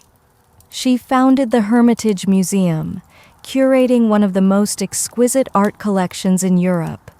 Her correspondence with the greatest minds of the Enlightenment brought a flood of ideas that enriched her court, transforming it into a beacon of sophistication and intellectual ambition. In a time when Russia was often dismissed as backward by the Western world, Catherine's endeavors put her country firmly on the cultural map. She championed the modernization of education, establishing schools for girls and promoting the printing of books, sowing the seeds of knowledge across her empire. In a bold move of scientific courage, she introduced smallpox inoculation to Russia, even receiving the vaccine herself, a testament to her commitment to progress and the well-being of her people. Yet, as we reflect in the quietude of the night, we recognize the contradictions that wove through her reign. While she admired the ideals of the Enlightenment, she did not emancipate the serfs. In fact, she entrenched serfdom deeper into the territories she governed. Her reforms, though impressive, were largely top-down, designed to polish the empire without fundamentally transforming its core. Nonetheless, Catherine's rule was characterized by stability and ambition. She understood that power was not a birthright. It was crafted, nurtured, and fiercely defended. She wielded authority not through divine right, but through sheer force of will, political acumen, and relentless calculation. Many labels were affixed to her: usurper, tyrant, reformer, seductress. But above all, she was effective. When she passed away in 1796, her empire was wealthier, larger, and more formidable than it had been in centuries, her throne secure, and her legend destined to endure through the ages. Catherine's reign was not just one of governance, it was a rewriting of history. She was not merely an empress, she was a myth. In a world dominated by men, she carved her own path, reshaping it in her image. Beneath the imperial portraits and official decrees was a woman acutely aware of her precarious position. She was not born Russian. She ascended to the throne through a coup, ruling an empire that was reluctant to accept a woman in charge. Yet she not only endured, she thrived. Catherine was never content to be a decorative figure on the throne. She was a voracious reader, an endless writer, and a perpetual learner. Her days were filled with the diligent reading of reports, corresponding with foreign dignitaries, editing state papers, and managing a court rife with rival factions. She was not merely seated on the throne. She wielded it with the deftness of a stateswoman who seemed born to it. Yet, despite the grandeur of her court, Catherine often found herself wrapped in the solitude of leadership. Surrounded by courtiers, lovers, and artists, she confided in her memoirs about the scarcity of those she could truly trust. Her relationship with her son, Paul, was fraught with distrust and fear that he would dismantle all she had built. Her most profound emotional connection with Grigory Potemkin evolved into a deep friendship, and his death in 1791 left a void in her heart that never truly healed. Catherine was a master of narrative, understanding the power it held. She crafted her image with precision, posing as the mother of Russia, an enlightened monarch, a warrior empress, and a patron of the arts. Yet beneath these roles was a woman who had faced rejection, betrayal, scandal, and rebellion, and had persevered. When she departed this world in 1796, she left behind an empire transformed, but also a legacy of questions. Could she have done more to abolish serfdom? Were her Enlightenment ideals compromised by political realities? Was she more reformer or ruler? History remembers her by a title she never claimed for herself, the Great. It was not because she was flawless, kind, or just. It was because she seized power and wielded it on her own terms, in a world where women were not supposed to wield any at all. Catherine did not merely wear the crown, she redefined what it meant to deserve one. As you drift deeper into slumber, imagine the humid depths of the Chiapas jungle in southern Mexico, where the ruins of Palenque whisper tales from the ancient Maya world. Towering temples rise above the lush canopy, their limestone faces worn by the passage of time. In the stillness of night, let the stories of the past mingle with the dreams of the present, weaving a tapestry of history and imagination. Thank you, dear listeners, for embarking on this journey through time with us. We warmly invite you to share where you are tuning in from as we cherish the connections woven across the globe. May the spirit of Catherine the Great inspire your dreams as you find rest in the embrace of night, surrounded by the echoes of history and the promise of a new dawn. In the stillness of the night, let us embark on a journey back through the whispering corridors of time, where secrets linger, waiting to be uncovered. The year was 1994, a moment poised to reveal the mysteries of an ancient world, secrets cradled within the silent shadows of a modest pyramid, nestled beside the majestic Temple of the Inscriptions in Palenque, Mexico. It was here, beneath the watchful gaze of the mighty King Pacal's grand resting place, that a team of dedicated Mexican archaeologists, led by the intrepid Fanny Lopez Jimenez, found themselves drawn to an anomaly, an enigma hidden beneath Temple 3. Imagine, if you will, the gentle rustle of the jungle, the air heavy with anticipation, as these explorers of history uncovered a sealed chamber beneath the earth.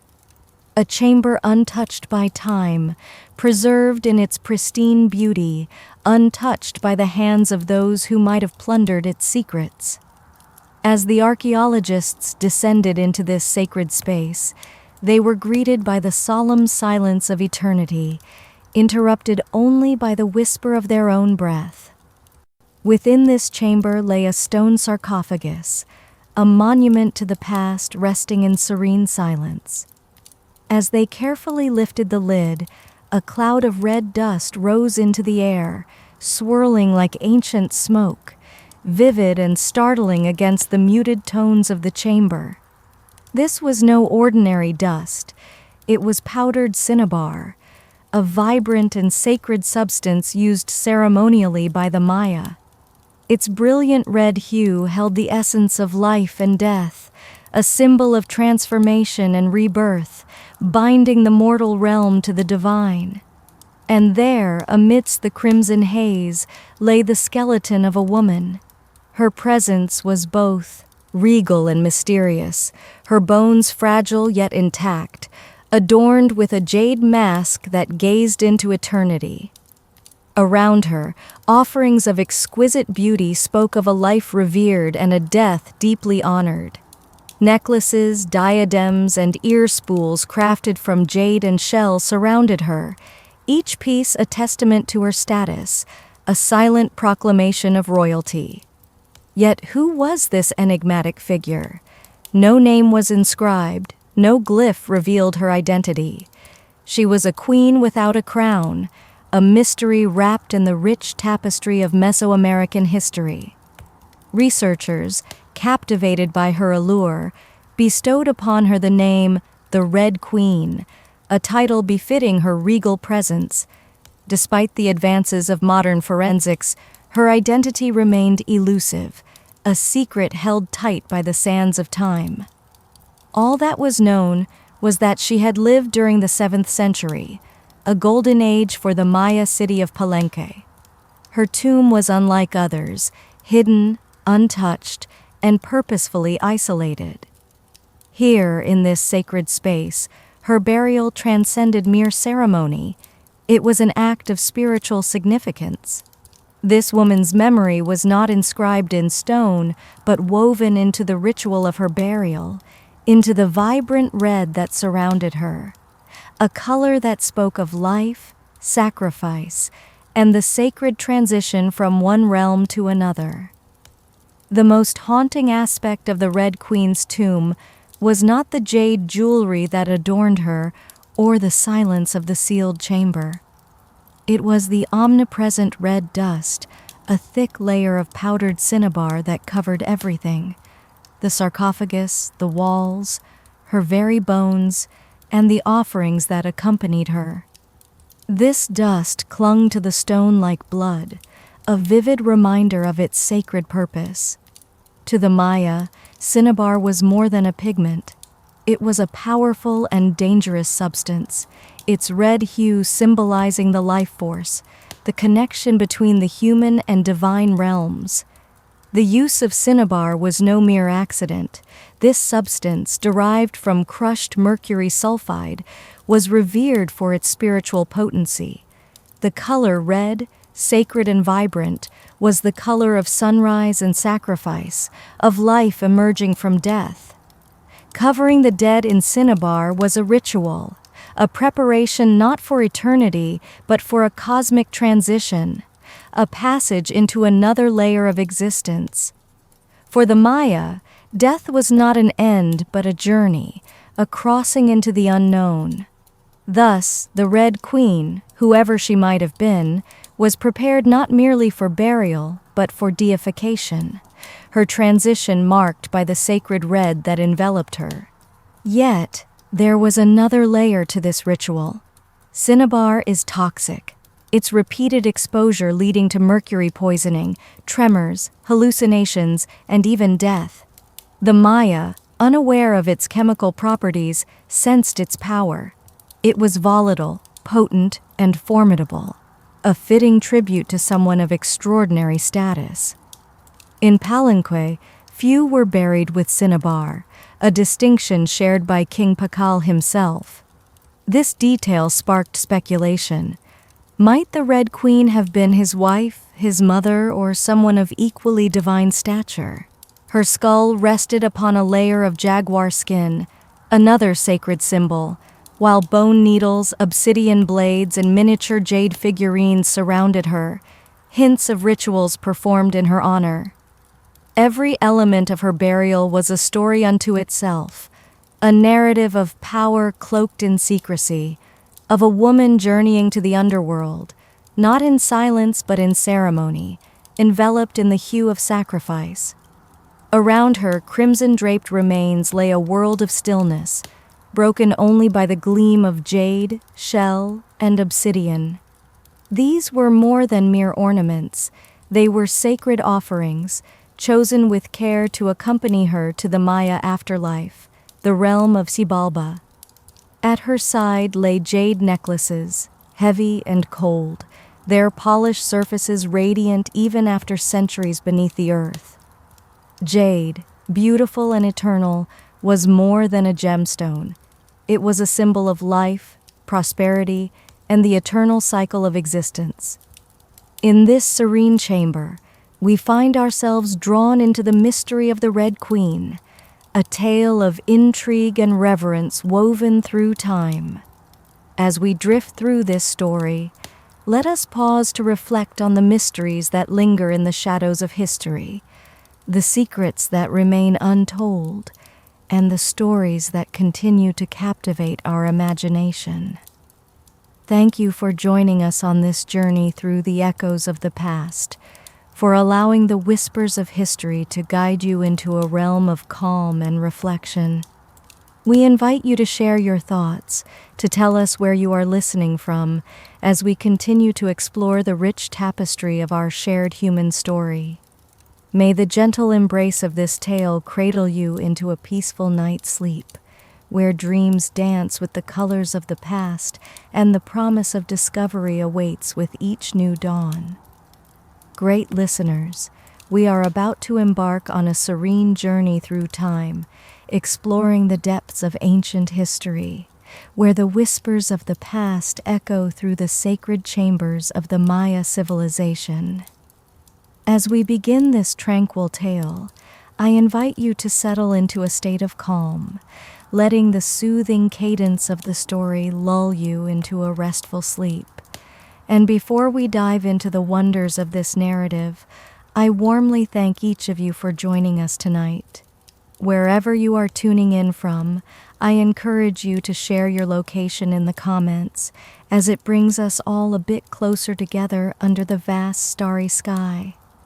In the quiet heart of the jungle, beneath a canopy of emerald leaves, lies a story waiting to be told, a tale of mystery, reverence, and the unyielding passage of time.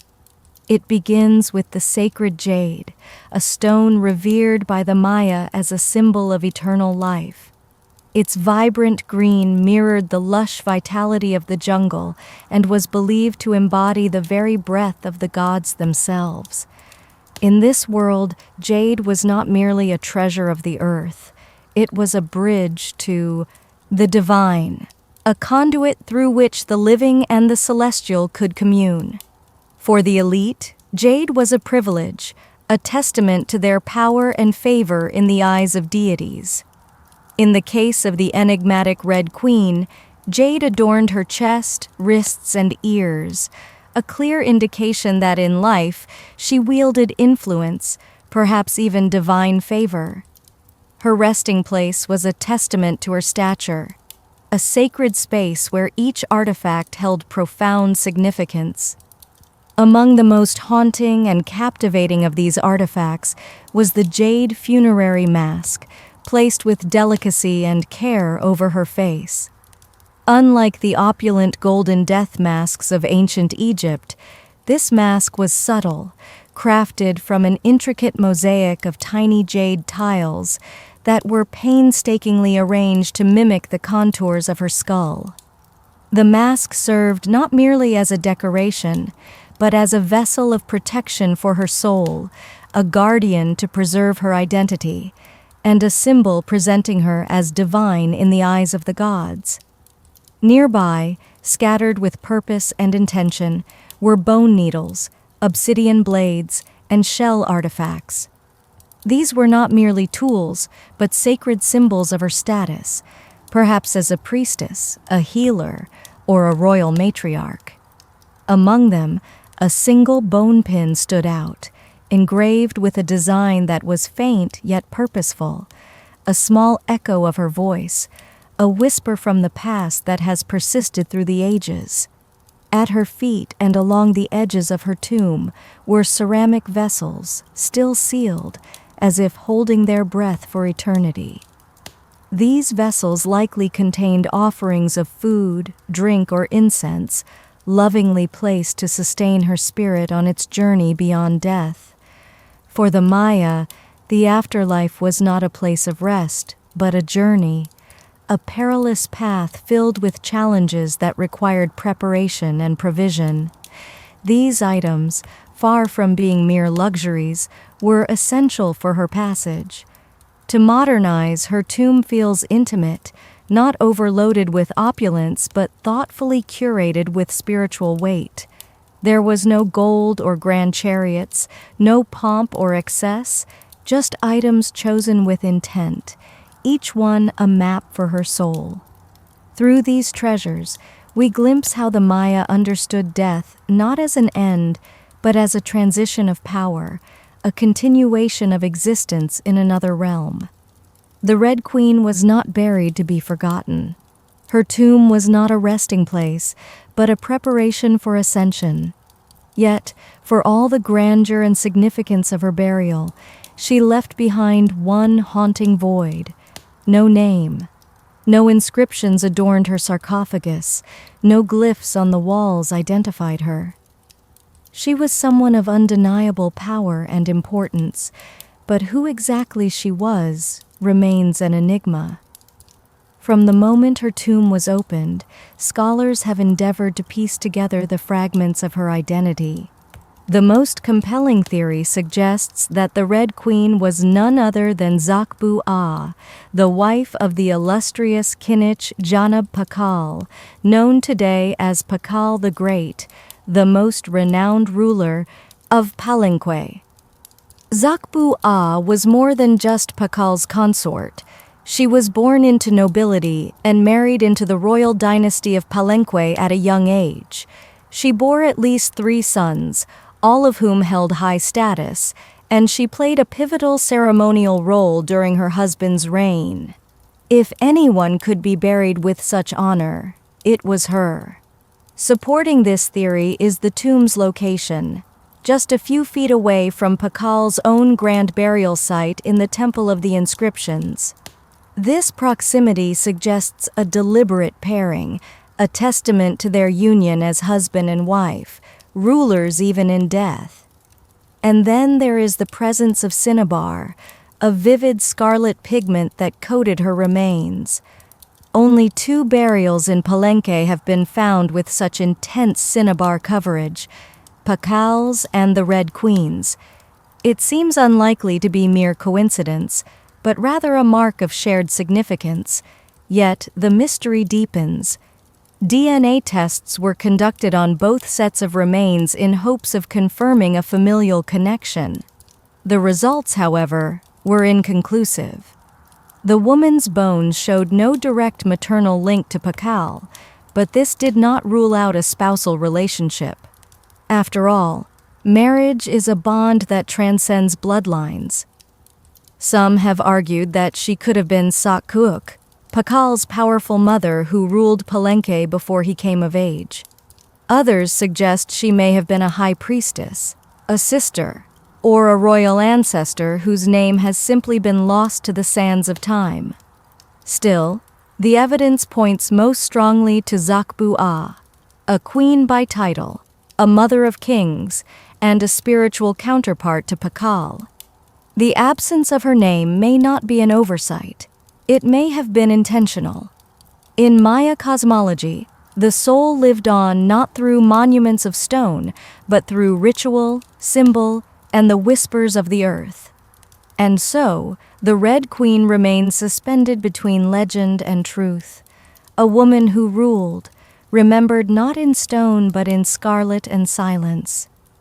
To understand the Red Queen, we must delve into the world she came from, a world where Maya women, especially those of royal blood, wielded more influence than many might realize. In Maya civilization, politics was often a family affair. Royal women were far more than passive consorts. They were diplomats, priestesses, and power brokers. They conducted rituals, sponsored temples, and played crucial roles in maintaining the legitimacy of dynasties. Their bloodlines were a form of political capital, used to forge alliances and secure claims to the throne. Take Sakuk, for example, the mother of Pakal the Great. She was a formidable force in her own right, a queen who ruled Palenque with strength and wisdom during her son's minority. Her legacy, like that of the Red Queen, is a testament to the powerful roles women held in the fabric of Maya society. As we drift through this tale, let the legacy of the Red Queen be a gentle reminder of the enduring power of history, the mysteries that bind us to the past, and the stories that live on in the quiet places of the world. May her story cradle you into a peaceful slumber, as the jungle whispers, lull you into dreams of distant lands and ancient times. Thank you, dear listeners, for joining us on this journey tonight. Sweet dreams until we meet again. In the gentle embrace of twilight, where the whispers of ancient stories cradle the soul, let us embark on a journey that transcends time and space. Close your eyes, take a deep breath, and allow the serene melodies of history to lull you into a peaceful slumber. Welcome, dear listeners, to this calm and soothing tale, where echoes of the past weave a tapestry of wonder and awe. Tonight, we delve into the heart of the Maya civilization, where the throne of Palenque once lay vacant, waiting for a leader of remarkable strength and wisdom. In that sacred moment, she emerged, a beacon of light and resilience, taking power into her own hands. She was no mere placeholder, but a queen regent, ruling with grace and authority until her son came of age. Her reign was marked by decrees that shaped the destiny of her people and construction projects that laid the foundation for greatness. Without her, Palenque might have remained a mere whisper in the annals of history, but her indomitable spirit lifted it to new heights. This extraordinary woman was not an anomaly. Across the lush landscapes of the Maya world, in places like Yaxchilan, Naranjo, and Calakmul, inscriptions tell tales of women performing major ceremonies, engaging in warfare and diplomacy, and sometimes ruling outright. They were often immortalized in stelae and murals, their presence commanding and regal, dressed in elaborate headdresses and adorned with resplendent regalia. They stood beside kings as equals, sometimes even rising above them, their words carved in glyphs, their names remembered until time itself began to erode their memory. By the time the Spanish conquistadors arrived, centuries later, much of this vibrant legacy had faded, obscured by the colonial lens that perceived native women as silent figures in a male-dominated world. Yet the archaeology reveals a different narrative, one of complex gender roles where power was not merely inherited, but negotiated and earned. This context casts the enigmatic figure of the Red Queen in a new light, illuminating her significance in the grand tapestry of Maya history. Though she may not have ruled in name, her burial speaks volumes. Rich, sacred, and positioned beside the great Palenque, it suggests that she was a central pillar in the royal order. Her jade mask was far more than a mere decoration. It was a symbol of identity, of power held in life and protected in death. Her bloodline may have been the very essence that held Palenque's dynasty together, a legacy woven into the very fabric of Maya civilization. In this world, a queen was not just a queen. She was a keeper of sacred lineage, a voice in ceremony, and often the bridge between gods and men. The Red Queen, though nameless to us now, was never voiceless in her time. She was buried not only with treasures but within architecture rich with purpose, layered with Maya cosmology, ritual symbolism, and intentional design. Her tomb was not merely a grave, it was a gateway to eternity. Her body was discovered within Temple 13, one of the smaller pyramids nestled in the heart of Palenque. Yet, its proximity to the Temple of the Inscriptions, the resting place of Pakal the Great, is telling. These temples were not constructed haphazardly. Their positioning was sacred, guided by astrology, myth, and dynastic legacy. Temple 13 rises modestly compared to its grand neighbor, but it conceals something even more intimate, a sealed crypt untouched by looters, perfectly preserved.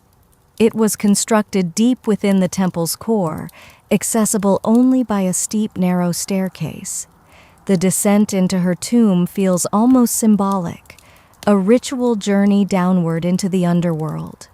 The chamber itself is stark, made of cut stone, sealed tightly for over 1,130 years. No glyphs or murals adorn the walls, no ornate carvings tell her story. But perhaps that silence is intentional.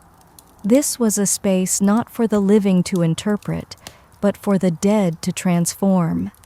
At the center, her sarcophagus sits like an altar crafted from limestone, echoing the grand stone coffin of Pakal next door. While Pakal's lid is famously engraved with scenes of cosmic rebirth, the Red Queen's tomb is more subdued, the focus inward, on the body, on the cinnabar, on the ritual of death itself. And yet, subtle architectural cues hint at deeper meanings. The tomb is aligned east to west, a symbolic path mirroring the sun's journey from life to death. The chamber, although small, is powerful and deliberate, a personal and sacred enclosure for someone revered. Maya temples were cosmological tools, bridges between the heavens, the earth, and the underworld. To be buried in one was to be elevated beyond the human realm. The Red Queen's eternal home was not an afterthought, but a carefully constructed shrine, a place where death became transformation. Her bones rest in stone, her essence in cinnabar, and her legacy in the architecture itself. A temple that speaks without words, telling us she mattered. To the ancient Maya, death was not the end. It was a threshold, a sacred passage into the underworld known as Xibalba. And for someone like the Red Queen, this crossing was not only spiritual, but political, cosmological, and deeply ritualized. Burial rituals were carefully choreographed events rooted in myth, meant to guide the soul through the treacherous layers of the underworld. Maya texts and iconography tell us that Xibalba was no peaceful afterlife. It was a maze of darkness, rivers of blood, trials, and gods of death. Only those properly buried, ritually prepared, and spiritually equipped could make the journey successfully. As you drift deeper into the soothing embrace of night, let the whispers of the past gently guide you. Imagine the Red Queen, her spirit transcending the confines of her tomb, embarking on a journey through the realms of Xibalba. Her path is illuminated by the flickering light of reverence and remembrance, a testament to her enduring legacy. We invite you, dear listeners, to share your thoughts and reflections. Tell us where you are tuning in from, and let us create a tapestry of connection that spans the globe, much like the stories of the Maya that continue to inspire and captivate. Thank you for joining us on this serene journey into the heart of history, where the echoes of the past whisper gently through the corridors of time. May your dreams be filled with peace and wonder, and may you awaken refreshed and renewed, ready to embrace the beauty of a new day. In the gentle embrace of a starlit night, we find ourselves drawn into a world where ancient stories whisper through the leaves of time, inviting us to listen closely. Let us embark on a serene journey to the heart of the Maya civilization, where the echoes of the past mingle with the night air, creating a tapestry of wonder and reverence. As you settle into comfort, let the soothing cadence of this tale guide you into a peaceful slumber, and know that you are warmly thanked for joining this voyage. Please feel free to share where you are listening from, weaving your presence into the fabric of this shared experience. Beneath the lush canopy of the rainforest, a sacred rest awaited. Wrapped in the protective embrace of cinnabar, a woman known only as the Red Queen lay encased in stone, surrounded by offerings that spoke of her elevated status. Her burial was more than a farewell. It was a testament to a life of significance, a legacy whispered through the ages. The presence of bone needles and obsidian blades within her tomb hinted at rituals of auto-sacrifice, symbolic tools that perhaps represented the sacred rites she had performed in life, or those that were lovingly reenacted at her burial, empowering her spirit for its eternal journey. A mask, crafted with devotion, assembled from jade tiles, rested upon her face. This was no mere adornment. It served as a spiritual vessel, preserving her identity as she embarked on her voyage to the afterlife. In the beliefs of the Maya, the face mirrored the soul, and the soul needed to be recognized by the gods themselves. Surrounding her, ceramic vessels that once cradled chocolate, maize water, or perhaps pulque stood ready to nourish her in the realms beyond. Other items, like stingray spines and shell trumpets, were more than mere trinkets. They were spiritual tools, calls to the divine, tokens of ritual communication, echoing the symphony of a life intertwined with the sacred. In this ancient world, burial was not a mere goodbye, it was a profound transformation. To the Maya, life and death were parts of an endless cycle. Death as a seed, burial as a planting, and the afterlife as a rebirth.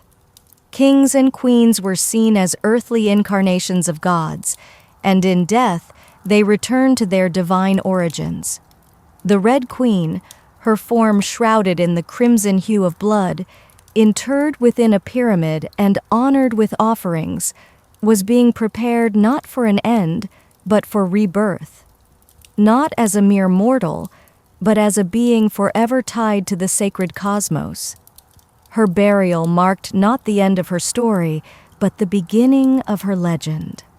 Just steps away from the Red Queen's final resting place lies one of the most iconic tombs in Mesoamerica, that of Kinichana Pakal, known simply as Pakal the Great. His burial inside the Grand Temple of the Inscriptions is celebrated for its artistry, scale, and deeply spiritual symbolism. Yet, what makes the Red Queen's tomb so extraordinary is not only what it contained, but where it was discovered. Her sarcophagus was hidden within Temple 3, directly adjacent to Pakal's monument. In the city of Palenque, where every temple was positioned with cosmic precision, this closeness was no coincidence. It was a deliberate statement, a message etched in stone. Many scholars believe the Red Queen was Lady Tz'akbu Aja, Pakal's queen and trusted consort. Though her tomb lacks inscriptions, the similarities between their burials are striking. Both were wrapped in cinnabar, both entombed within pyramids, both adorned with jade, and both treated with profound reverence. Their burial rituals mirrored each other, as if two halves of a sacred narrative. Pakal's lid famously depicts him falling into the underworld tree, a cosmic scene of death and rebirth. The Red Queen's simpler tomb contains no such iconography, yet the symbolism lies in their pairing itself. If Pakal represented the sun, journeying through the underworld at night to rise again, then the Red Queen may have embodied the moon, the feminine force that follows its own mysterious path across the night sky. Together, they represented a cosmic duality, masculine and feminine, king and queen, sun and moon, order and ritual. In the mythos of the Maya, rulership was not singular, it was relational. Harmony in the cosmos required balance, and that balance extended into the dynastic court. By placing the Red Queen beside Pakal, the Maya preserved not just a marriage but a cosmic partnership. Their proximity in death mirrored their roles in life, a queen not behind but beside her king, sharing not just a throne but a legacy. In these ancient tombs, they speak in a sacred silence. Two souls, wrapped in cinnabar and encased in stone, joined across the eternity of time. Though her name has been lost to history, the Red Queen of Palenque endures as one of the most enigmatic and powerful women of the ancient world. Her tomb, sealed for over 1,300 years, now whispers across centuries, inviting questions that echo louder with every discovery. She represents a mystery that defies full understanding. We may never know exactly who she was. No glyph carved her name, no stele told her story.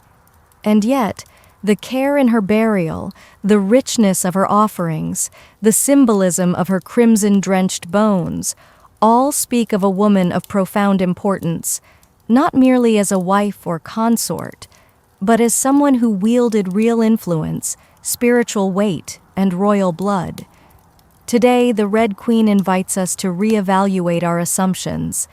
She serves as a powerful reminder that, in the ancient Maya world, women were far from silent.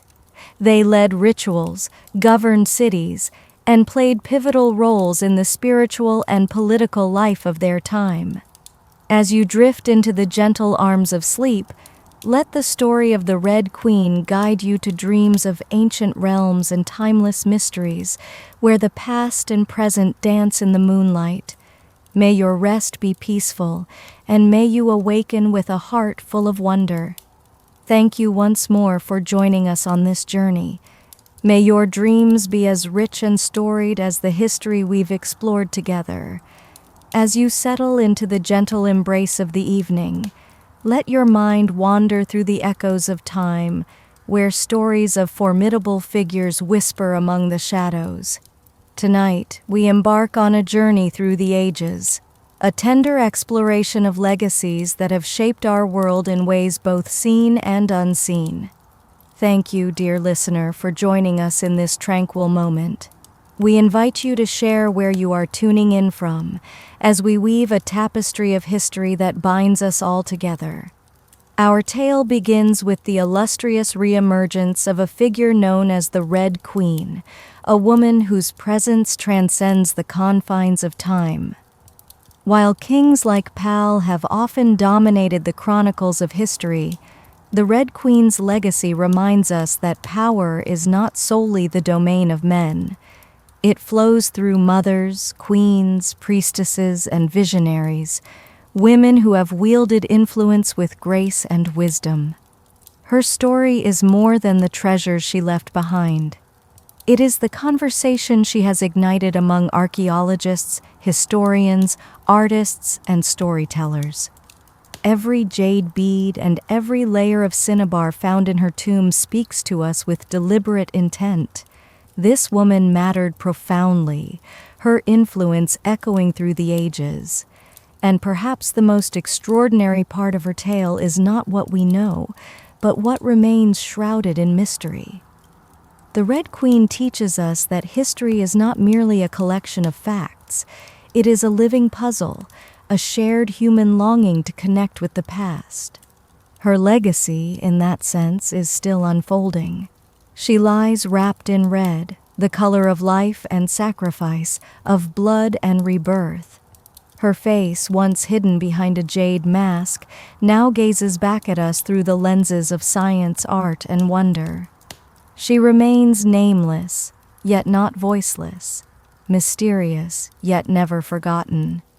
In life, the Red Queen may have ruled a kingdom, but in death, she reigns over something far greater, our imagination. Her tomb was sealed in stone, her story etched in silence, and yet, somehow, she speaks to us still, her whispers carried on the winds of time. As we drift further into the night, our journey takes us to the vibrant district of Coyoacan, where another remarkable story unfolds. On July 6, 1907, amid the vibrant colors and contradictions of a world in flux, a child named Frida Kahlo came into being.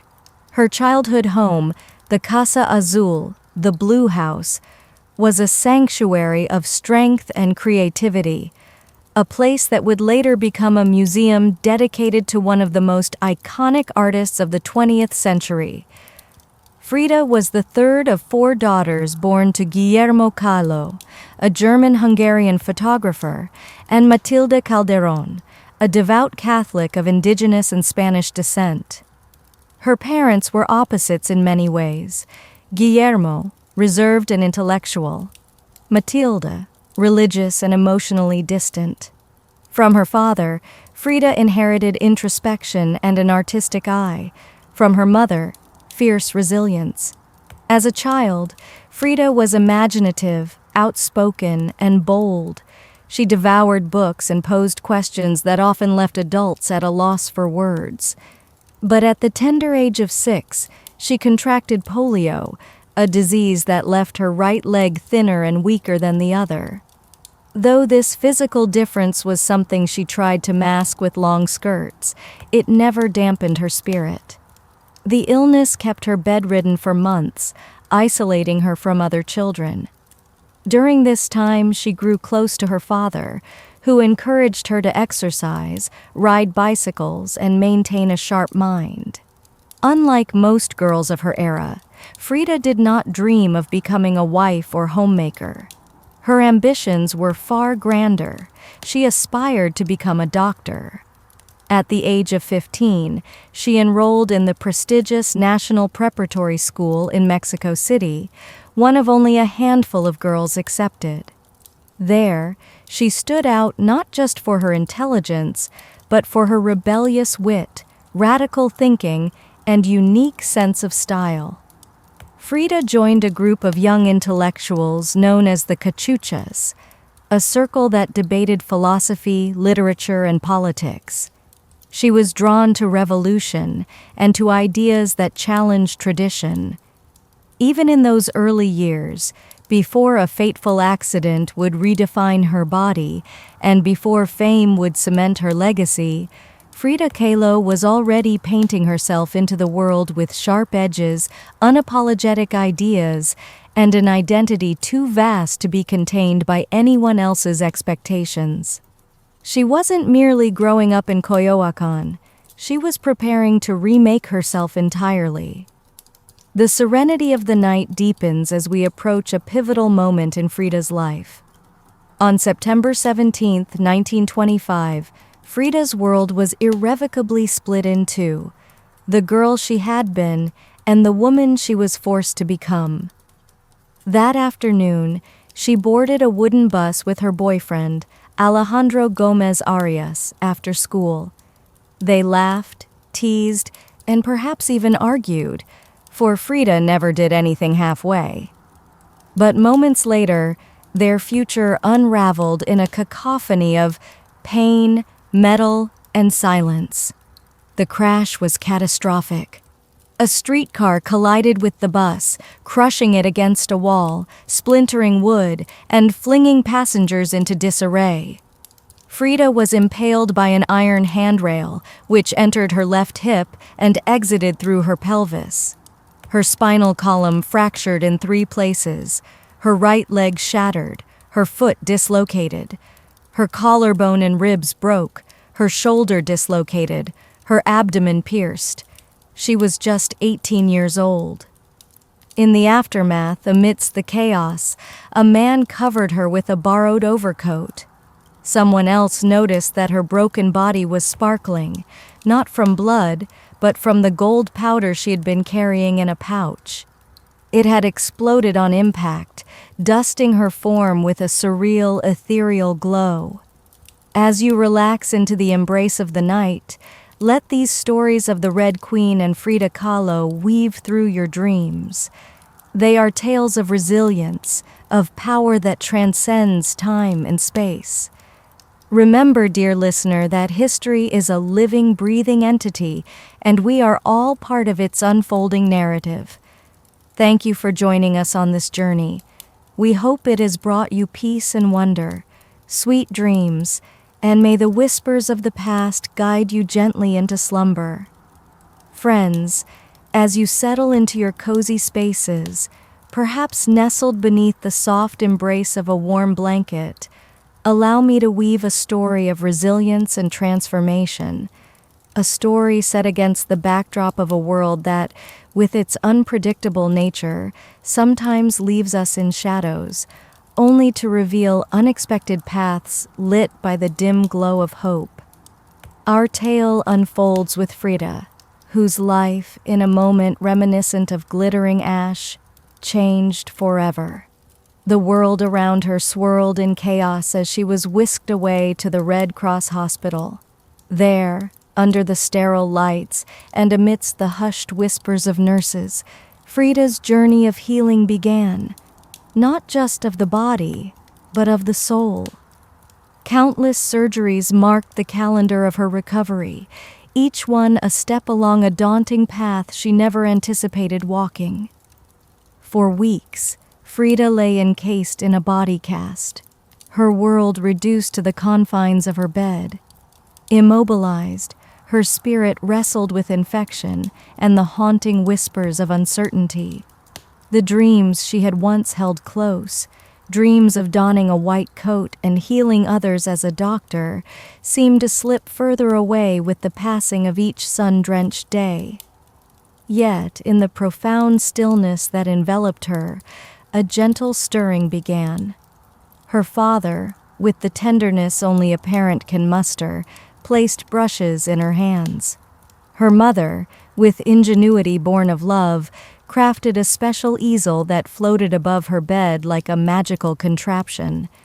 A mirror found its place on the canopy, allowing Frida to gaze upon herself, to see the reflection of a woman on the brink of discovery. There, lying in plaster, her body a cage of agony, Frida began to paint. What started as a mere distraction, from the monotony of immobility grew into a consuming obsession. Her first subjects were none other than her own reflection, for she was all she had. Yet, what emerged from these self-portraits was not vanity, but rather a raw depiction of survival. The crash that had shattered her physically had also opened a door, a gateway into the depths of her own mind and body. Through this portal, Frida ventured into the surreal and poignant language of pain and identity that would come to define her art. The girl who once aspired to heal others now found herself on a journey of self-healing, one brushstroke at a time. Imagine Frida, surrounded by the silence of her room, broken only by the rhythmic sound of her breathing, a body fighting itself with every breath, yet a soul rising above it all. Her canvas became a sanctuary, a place where she could express the inexpressible. What began as a therapeutic exercise evolved into a language all her own, deeply personal and brutally honest. Frida's paintings were not meant to be easy to behold. She didn't paint pretty flowers or tranquil landscapes. Instead, she painted pain. Her pain in all its forms, physical, emotional, and existential. Her earliest works were self-portraits, not out of self-absorption, but because, as she famously declared, "I paint myself because I'm so often alone and because I am the subject I know best." Her early creations were modest in size, painted on tin or wooden panels, inspired by Mexican retablos, those devotional paintings that told stories of suffering and miracles. Frida turned this tradition inward, transforming her body into a canvas and her emotions into an altar. She painted herself as split, pierced, and bleeding, a modern-day martyr of sorts. In one haunting piece, she depicted herself impaled by nails, a visual testament to her enduring struggles. In another, she floated in a barren landscape, tethered to a broken column, a metaphor for her shattered spine. Her art laid bare her soul, showing herself weeping, fractured, decapitated, and exposed, yet never passive, always observing. Her pain was not sanitized for public consumption. Frida painted the harsh realities of trauma with an elegance that defied its ugliness, blending beauty with defiance and even humor. Each piece was a reclamation of her body, her experiences, and her identity as a woman in a world that often sought to define her. But Frida's art was not merely a personal narrative. She was crafting a new kind of visual storytelling, one that merged Mexican folk art, surrealism, medical illustration, and symbolism into a seamless tapestry. Her paintings became dreamlike autopsies of her soul, framed in the vibrant colors of her culture and the rich myths of her heritage. By the time Frida had healed enough to walk again, albeit with great difficulty, She was no longer the girl who had dreamed of being a doctor. She had emerged as an artist, her art unlike anything the world had seen before. The catastrophe that had once seemed like the end of all she knew had become the catalyst for her creative rebirth. Frida Kahlo, as she came to be known, didn't just paint her pain. She made the world bear witness to it. In doing so, she transformed suffering into a sacred act of self-expression, a testament to the resilience of the human spirit. In 1928, still on her path of recovery and self-discovery, Frida met the man who would become the most profound and turbulent influence in her life, Diego Rivera. He was 20 years her senior, a towering figure in Mexican art, known for his sweeping murals that captured the essence of the Mexican people. Frida had admired Diego's work from afar, but now she sought his opinion on her own creations. With the boldness that defined her, she approached him at the Ministry of Education, interrupting his work to ask directly, "Do I have talent?" Diego, taken aback by her audacity, examined her paintings and replied with sincerity, "Yes, and not just out of kindness." He recognized in her a rare and unfiltered voice, brimming with rage, irony, pain, and beauty. Thus began a relationship as consuming as it was creative. Frida once famously remarked, "I suffered 2 accidents in my life, one in which a streetcar knocked me down. The other," she mused, "was Diego." They married in 1929, a union that baffled many. Diego, massive in stature and reputation, known for his infidelities and political fame, and Frida, sharp-tongued, fiercely independent, and already walking with a cane, a testament to her enduring strength. Her parents, with a mix of humor and concern, referred to the couple as the elephant and the dove. Yet, despite their differences, Frida and Diego's connection was a fusion of passion, art, and shared ideals, a partnership that would leave an indelible mark on the world. As Frida's art continued to evolve, her work became a reflection not only of her personal experiences, but of a broader social and political narrative. She wove together elements of her Mexican heritage, her personal struggles, and her observations of the world around her, crafting a visual language that resonated with audiences across continents.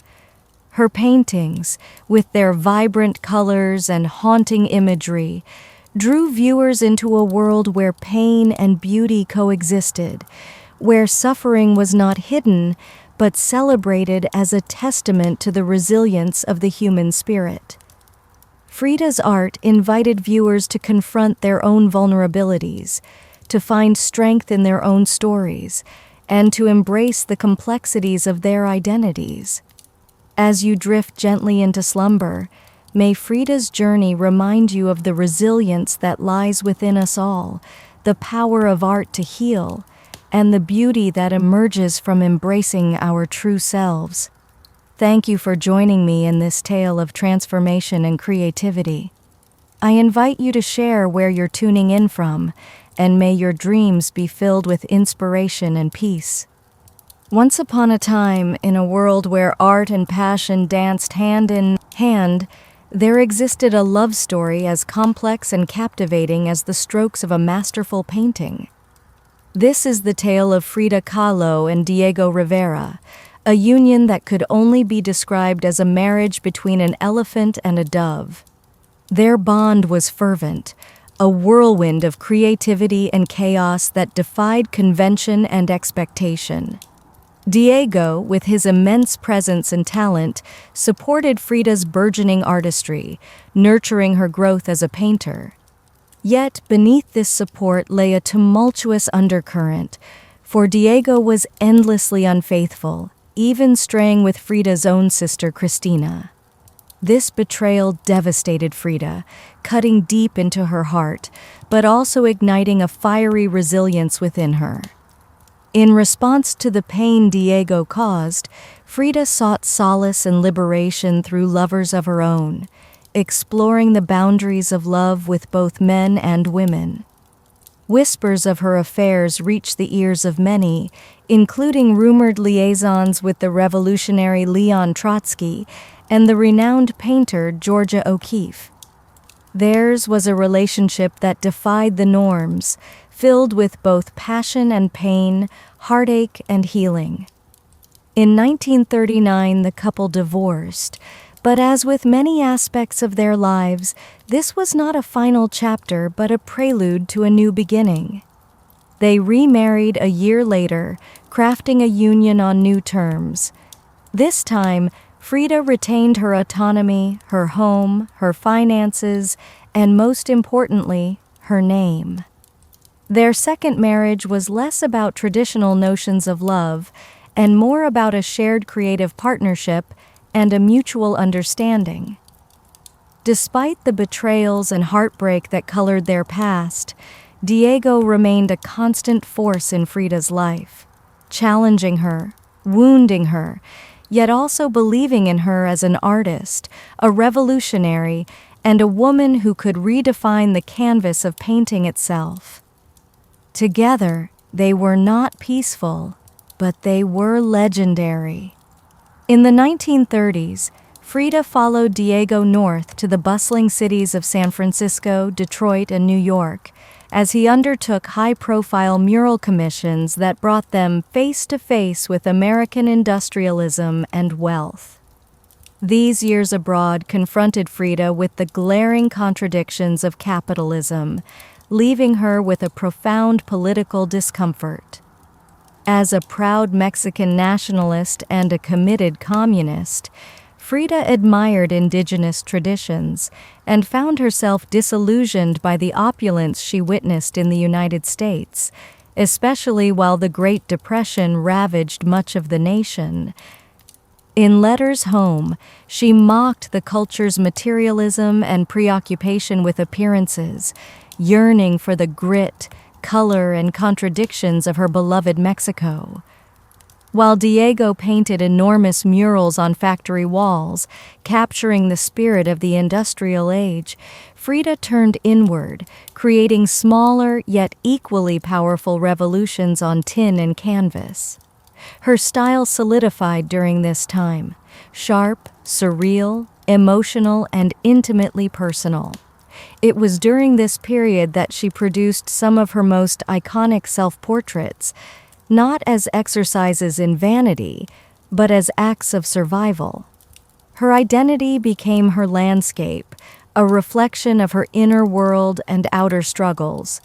With her body constantly in pain from a traumatic accident, multiple surgeries, and a failed pregnancy in Detroit, Frida's portraits revealed her bleeding, fragmented, and exposed self. Yet, despite the rawness of her pain, her face remained calm, direct, and unapologetic. One of her most powerful works, Henry Ford Hospital, depicted her lying on a hospital bed, crying amidst floating symbols of loss: a fetus, a snail, medical equipment, a cracked pelvis. It was a raw, graphic, and deeply emotional canvas that bled with truth. Back in Mexico, Frida immersed herself in leftist politics, and she and Diego opened their home to the exiled Leon Trotsky. She wore traditional Tehuana dresses, not merely as a fashion statement, but as a political and cultural declaration. Her art was inseparable from her beliefs, with her identity, her body, and her ideology intricately woven into her work. While Rivera painted grand murals of revolution, Frida painted its human cost, the body in pieces, the mind on fire, and the self always staring back. In exile and in illness, she became not just a painter of pain, but a painter of resistance. When Frida returned to Mexico in the late 1930s, she was no longer just Diego Rivera's wife. She had become a force in her own right, an artist whose work radiated with raw honesty, surreal symbolism, and cultural identity. Back in her homeland, she stepped fully into herself. Her beloved Casa Azul in Coyoacan became a sanctuary of color and contradiction, with bright cobalt walls, yellow trim, and Aztec statues adorning the garden. Monkeys and parrots roamed freely, adding to the vibrant tapestry of her life. The house was a living extension of Frida's imagination, a blend of tradition and rebellion, elegance and earth. Here, surrounded by pre-Columbian artifacts, ex-votos, folk art, and revolutionary books, Frida embraced her heritage and her creativity. She adorned herself in bold Tehuana dresses, wove flowers into her hair, and painted amid the scent of copal incense and the lively sounds of mariachi music drifting through the streets outside. This period marked an explosion of creativity for Frida. Her paintings became more intricate, more symbolic, and more political. Works like The Two Fridas unveiled a divided self, one Frida in European dress with a bleeding heart, the other in indigenous clothing, strong and composed. It was Frida's visual autobiography, a portrait of love, loss, and heritage. In 1939, Frida exhibited her work in Paris, where artists like Picasso, Breton, and Kandinsky praised her fiercely original style. Yet, even among the surrealists, Frida stood apart. When André Breton attempted to label her as one of their own, she resisted, asserting her unique identity and vision. To all of you listening, wherever you may be in this vast world, I thank you warmly for joining me on this journey through the life and art of Frida Kahlo. Her story is one of resilience, creativity, and the unyielding spirit of a woman who painted her truth onto the canvas of life. I invite you to share your thoughts and let us know where you are tuning in from. As you drift into a peaceful slumber, may the colors of Frida's world and the echoes of her legacy guide you into a realm of dreams filled with beauty, strength, and endless possibility. In the whispering depths of night, when the world seems to pause, we find ourselves on a tranquil journey into the life of a remarkable soul, a woman whose legacy is as enduring as the stars that softly twinkle above. Allow yourself to settle into a comfortable position, perhaps laying back, feeling the gentle embrace of your pillow, and let the soothing cadence of this story guide you to a place of peace and reflection. Imagine, if you will, the vibrant tapestry of Mexico, not the kind that graces the glossy pages of travel brochures, but the Mexico that breathes and pulses with life. This is the Mexico that Frida Kahlo painted, a land of profound contrasts and deep-rooted history. Not one to be confined by labels, Frida once remarked. I thought I was a surrealist, but I wasn't. I never painted dreams. I painted my own reality. Her reality was not an escape, but a confrontation with the essence of her beloved homeland. As you imagine this land, feel the warmth of the sun on your skin, the vivid colors of the market stalls, and the rhythmic sounds of life in full swing. Frida's canvas was alive with symbolism, skeletons dancing in the night, hummingbirds flitting between dreams, hearts entwined with thorns, and the earth's nourishing corn stained with blood. Through her art, she celebrated the indigenous roots of her country, while laying bare the violence of its past and present.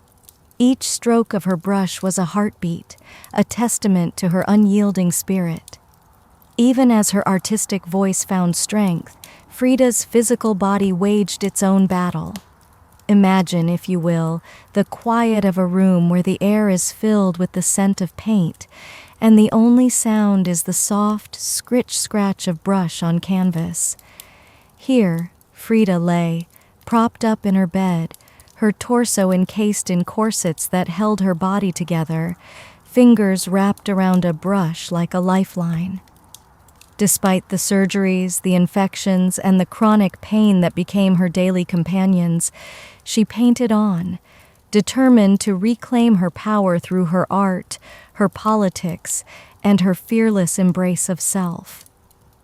As the 1940s unfolded, Frida's health continued its relentless decline. Her spine, a once strong pillar, began to crumble. Her right leg, a source of constant infection, became a testament to her endurance.